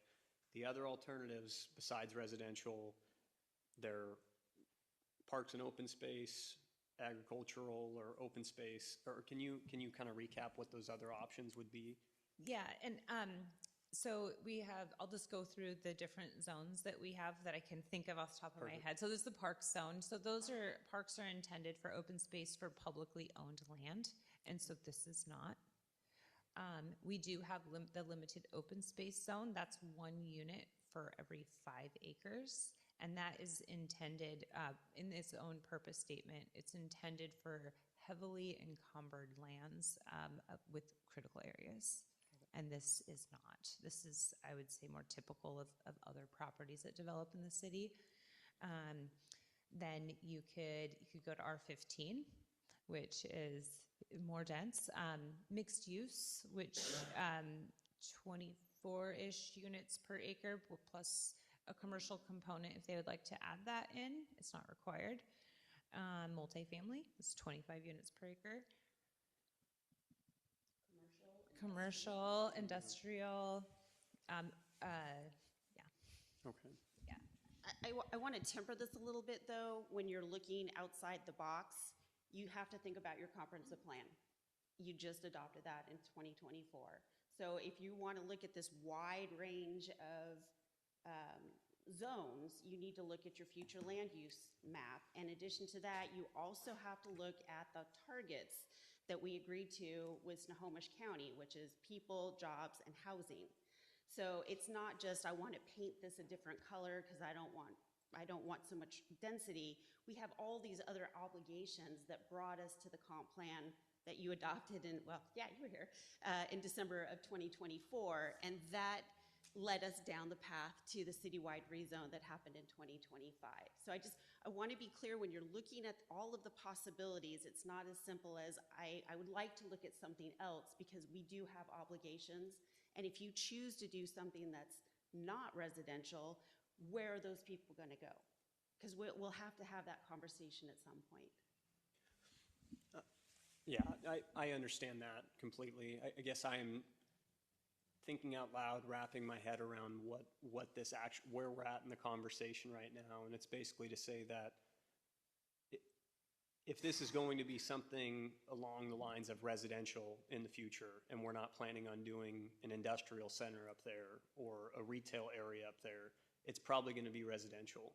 And R7 is our minimum. We could do R15 or something greater, but we're not doing that. We're doing the minimum residential density designation.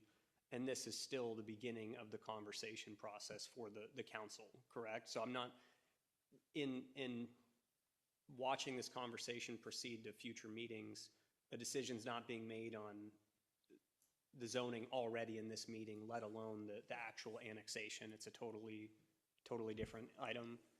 Correct. Yes, the annexation in itself is a completely different item, different process, and that's coming. It's adjacent to this.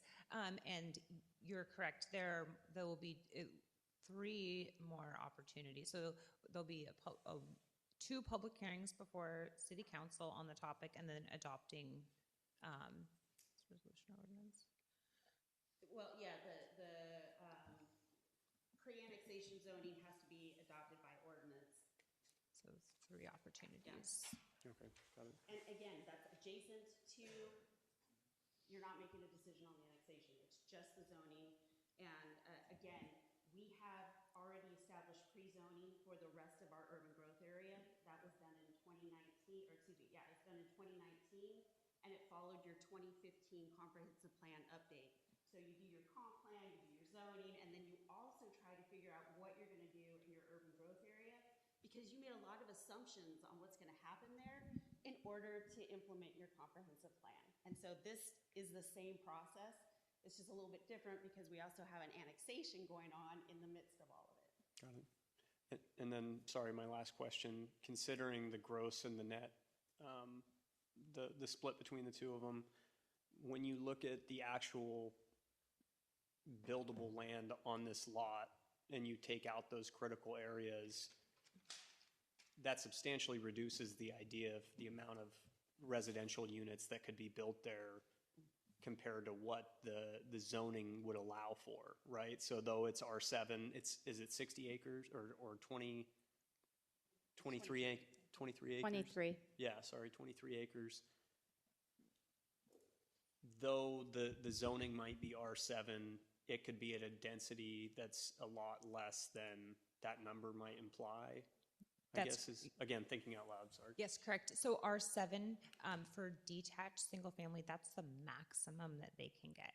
And so they'll, they can't go over our 7 units per acre for detached, and then it's 14 for attached townhomes. And going back to the city council meeting in September, you had asked for a variety of housing types. And so we can see that the real number being somewhere in the middle.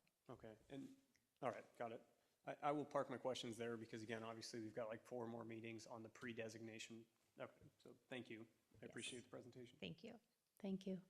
Kate and Amy, Ms. Knight had a great suggestion, is maybe next time we bring this topic back, that you have visual representation of the different densities. That might help council go, oh, this is what R7 looks like, this is what R15 in our areas, so you can kind of visually see what that looks like.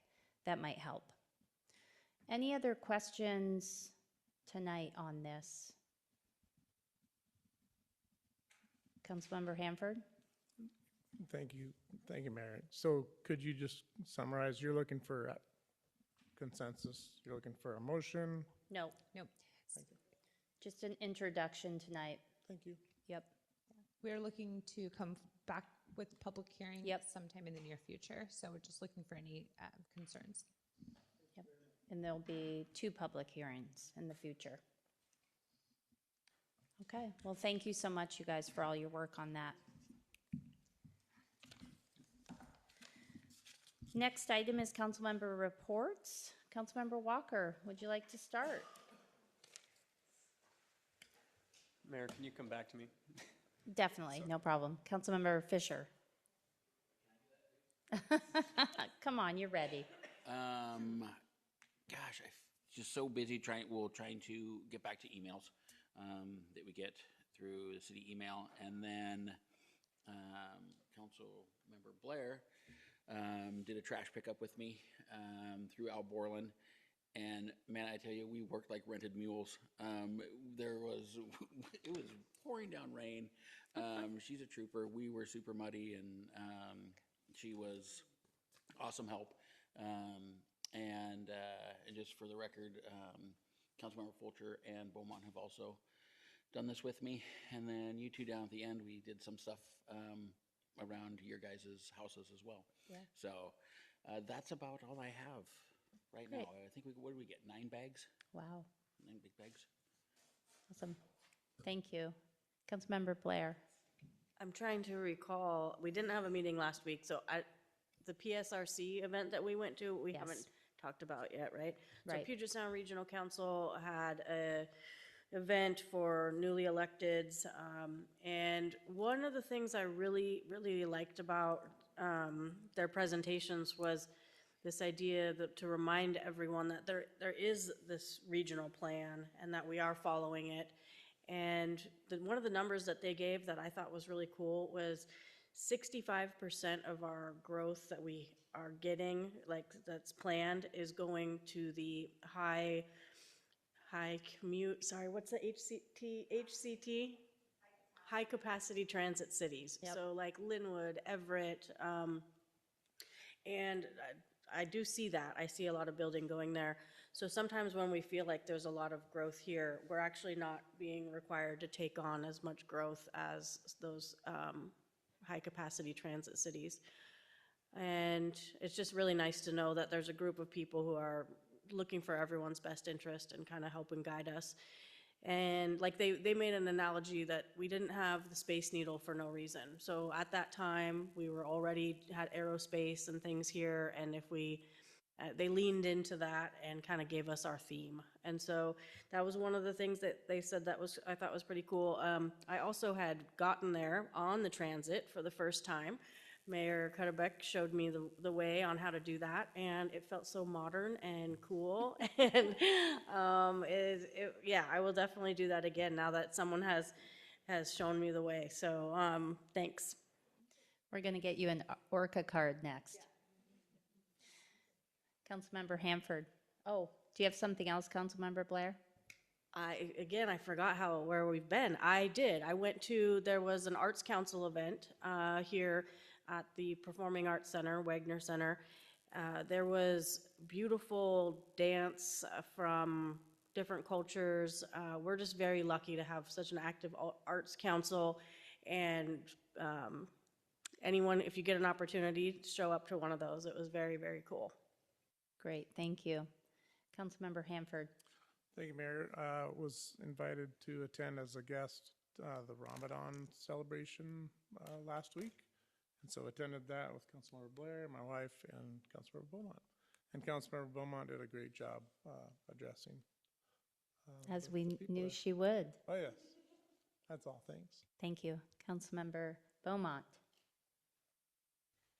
Thank you, Mayor. Yes, that was a wonderful event. I was really honored to be there and really enjoyed experiencing that. I know Councilmember Walker went last year, and they did mention that you were there last year. And boy, like I said that night, there's so much I don't know, and it was just the hospitality and warmth that we were greeted with was really remarkable. And we would like to do more with this group in the future. That mosque is out on Old Owen Road, and they have a wonderful array of public space that they have said that anyone in the community that needs public space, meeting space, they are open to that, and it's free. And it was just a really remarkable experience. Absolutely loved it. I also wanted to comment on the care, compassion, empathy of my fellow council members. Councilmember Blair obviously has a cold, and she's been coughing up here.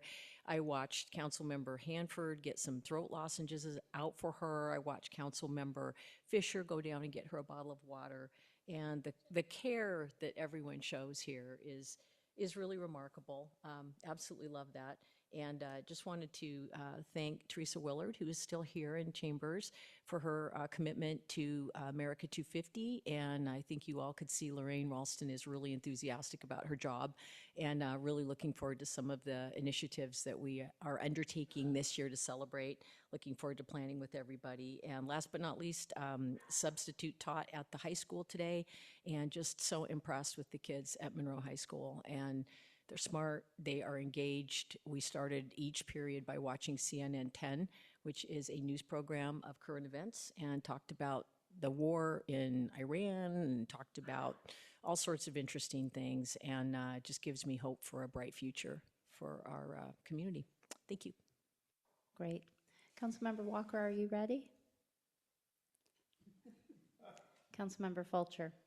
He really likes to be the He grand likes to be finale. last, I think. know. Yeah, but so do you, so we'll see how that goes. I really did feel some of that care last week when I was sick, and so many of you reached out and contacted me. I thank you. I missed you all too. Tonight was very educational, very informative. I really appreciated, first of all, everyone who came out to speak with us. I love a full Chambers, and you guys just did not disappoint, so thank you so much. Lorraine Ralston did an excellent job giving us all sorts of things to look forward to, even on a small scale for America 250. We do have a lot of things that are going to be happening in our valley. One of them, shout out to my cousin, he's planning on doing a local QR code scavenger hunt, which I'm very much looking forward to. So when she talked about heritage tourism, that just warmed the cockles of my heart. So love that kind of stuff. So the last 2 weeks I'm now reporting on, CT board, Community Transit Board meeting was just last week, and Community Transit is the first organization to receive this Salmon Safe certificate, just the first transit organization to do that. So shout out to them, they did a great job with that. Just so you know, there's lots of classes at the Monroe Community Senior Center are available to non-seniors. I'm only 53. And I went to a belly dancing class the other day. Wow. Please don't ask me to demonstrate because I suck at it. But I paid my $4 and it was much entertainment. So that's about all I have to say, but God bless America. Thank you. Councilmember Walker, are you ready? All right, sure. Thank you for allowing me to wait. Going all the way back to comments, I number one, would love if we did follow up on that Killarney Circle question as well. And I guess that might just be a good policy discussion in general, public nuisances, those kinds of questions. Yes, thank you. Thank Yep. you. With regard to the comments that we've received on the annexation conversation, I had the opportunity to go and walk the perimeter of the properties with a couple of residents from the area, and it was super valuable time. Obviously, there's this endless frustration of not being able to respond in real time after comment is given. So having that time to be able to chat and go back and forth about kind of here's where I don't know, to hear their opinion firsthand on the ground was great. And then at the same time, I was able to go and see it from the other side with the property owners when I was there as well. So just nothing beats that time out with residents. And I do appreciate each and every one of you, each and every email that we receive. The conversation does not stop there, and it doesn't stop at the dais on Tuesday nights. I promise you it is ongoing, and there's a lot more to come as well. Yeah, it was sad I had to miss the Ramadan event. I think that is just an amazing group, and it's such a great experience. It feels like this really unifying, gosh, it's a great event, so I'm glad you guys went. I did a presentation to my old high school AP Gov class, which was awesome because I ran for in like a mock presidential election in that class when I was in high school, and that's how I met my wife. She was my campaign manager. So not much has changed, right?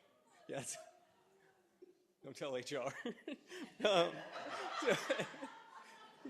So it was funny going back there and talking to them. I will say one of the students or a couple of comments were about transit. So thank you, both Council Member Fulcher and Mayor Cutterback. I think you've been involved with community transit in the past. Thank you for the work that you guys have put into it. I'm sorry if I'm missing anyone, but it is a priority to the young people as well. Yeah. I think we only have one bus line running out of Monroe, 2 bus lines. Thank you. But yeah, I appreciate your work there. That was just interesting feedback. And I'm sure I'm going to forget something, but thank you. Yeah, thank you guys for the conversation. Thank you. Councilmember Gamble. I knew you were going to do that. No, I love the 250 celebration stuff. So just thank you, Teresa, for being here. And I scanned the code while I was up here already. So it's great to see. I'm excited about all the stuff that's planned. The transportation thing, I echo those comments. You know, when we do have to go to Seattle and or otherwise, and the Orca card comment is what we got, because my wife just had to go downtown Seattle, and my son had stolen her Orca card, so I gave her mine, and I forgot to reload it. So she made it halfway, but fortunately they take credit cards now. So. But yeah, that didn't score points on that one. But yeah, it is definitely, you know, something that we need to address. And plus, it takes more traffic off of 522. So anyway, appreciate that. And then the only thing I would just like to reflect is that I know that I'm not sure if we're still having a meeting next week or whatever, but I am, as I previously stated, going to be out of I'll be on work out of the state, but I will be able to join remotely. We're going to address that in the extended agenda in a minute. Okay, and that would be both for Finance Committee if it were to hold a session. Okay. I don't know if we're entertaining that as well, but I just wanted to make sure I reiterated that. Thank you. Great. Okay. Next is staff and department reports. There are no oral reports tonight, but there's reports from community development, clerk, records, and park departments are in your packet, so they're available. Next is extended agenda. Ms. Knight. All right, thank you, Mayor, very much. Waiting for the clerk to catch up. The extended agenda, so looking forward to next week on March 17th, we will have a Finance and Human Resources Committee meeting. We'll be Having a new business item, the finance policies for high consumption adjustment with Liam McCorkle, and then continuation of the 2027-2028 biennial budget process with Julie Elsom. And then for the good of the order, we'll have a brief update on the low-income utility rates. The regular study session for that evening will be canceled. So if you're not on the finance committee, you can have the night off. On March 24th, we will have a P3 committee meeting. New business item will be playground replacement projects with Kevin Teague. And then the regular council business meeting, we will have the State of the Court address with Judge Ness, a public hearing on interim housing ordinance. This is the post-adoption hearing. We're required to hold a hearing within 60 days of adoption of that interim ordinance. Under the consent agenda, we'll have the regular accounts payable, the meeting minutes and payroll, the 2026 City Council Committee work plans. So this is all of the committee work plans just coming back to the council, so you're all aware of what every other committee is doing. The 2026 strategic priorities and the strategic plan will be coming back to you. So this is the input that you provided, so an opportunity for you to check in and make sure that we've captured all of that previous conversation. And then a resolution on health benefits with Ben Worthen. Under new business, we have ordinance 2025-2026 for the budget amendment and first read. This is to bring ending fund and beginning fund balances into alignment. And then department reports. Any questions? Councilmember Gamble. So just a question on the finance committee meeting, because I know that there was discussion on that about whether it's going to be earlier, or is this something that we could also push until the next to the next month? Was there anything that was necessary that was on a time crunch? Well, what I think we're hoping to do with the finance committee meeting, and the reason why we're holding it even though the council meeting has been canceled, is because we started to provide an update on kind of what went on in the 2025 budget and wanted to complete that conversation, because I think it then plays into what is going to be on your plate when you're looking forward for the 27-28 budget. Correct. Is there anything on that we're going to be discussing in open session council in regards to that before our next finance committee meeting? No.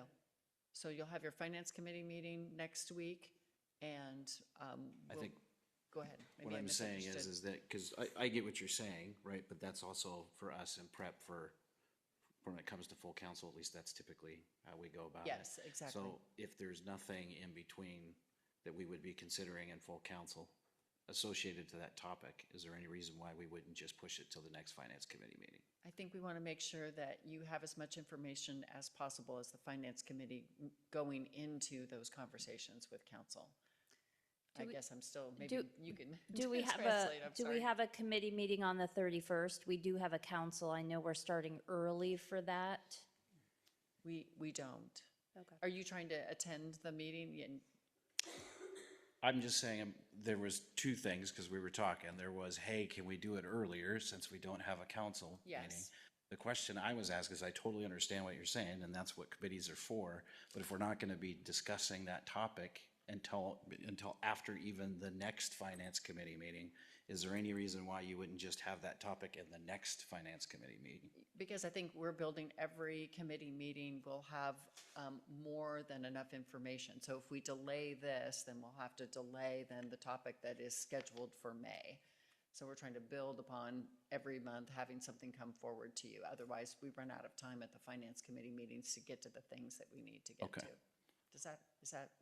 Yeah, I don't know if I buy it, but I totally understand what you're saying. Because just because we've had half hour, but you know what? Jake's there. It'll go a full hour. We're good. Are you good? Yeah, just whether or not if we still were going to hold it, or do we want to have it an hour earlier? Yes, can we start at 5:30 or 6?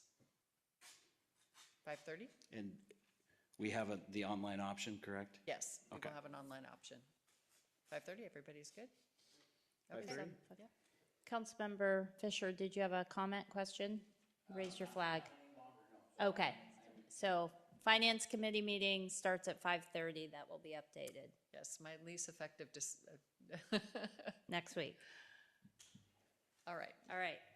Is that it for extended agenda? Any other questions on that? Okay, administrative report? Yes, very short. This evening.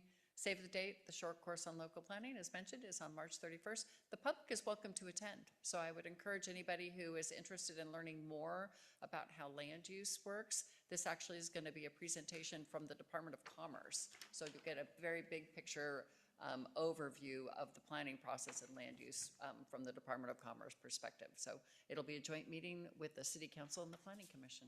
Great. Any questions on that, Council? Okay.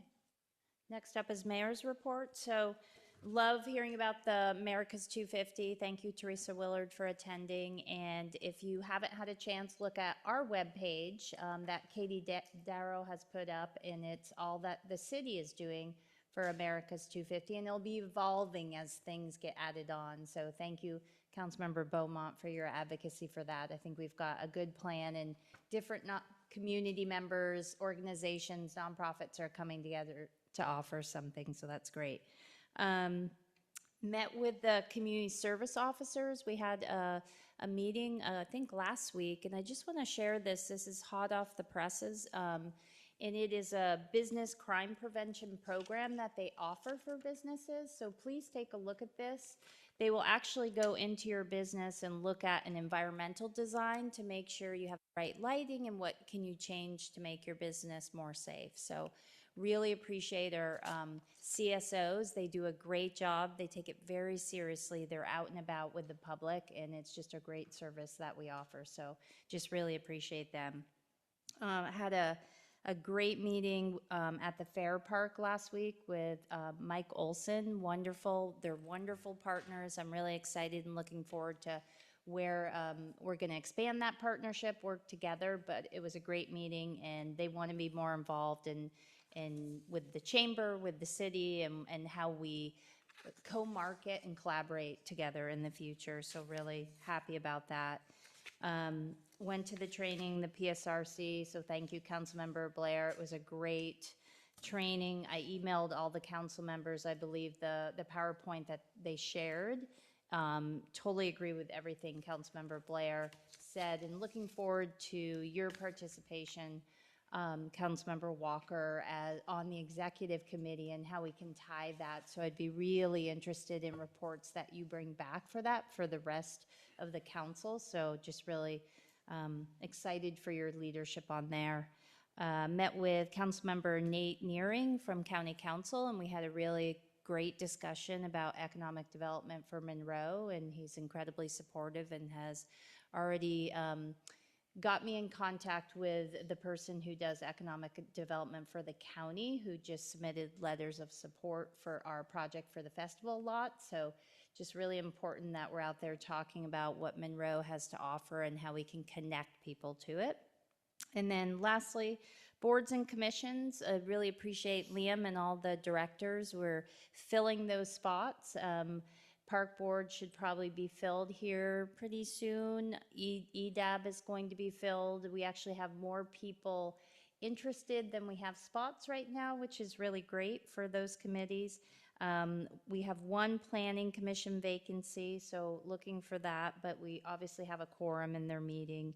And then I believe I've gotten 3 people interested in salary commission, and so working on a couple more. And I think we have one person open, or one slot open for SHASAB, the Community Human Service Advisory Board. So just keep in mind that. I love the interaction with the community. This is one way you can get more engaged and get more informed in what the city's doing. So I just really advocate for people to get involved.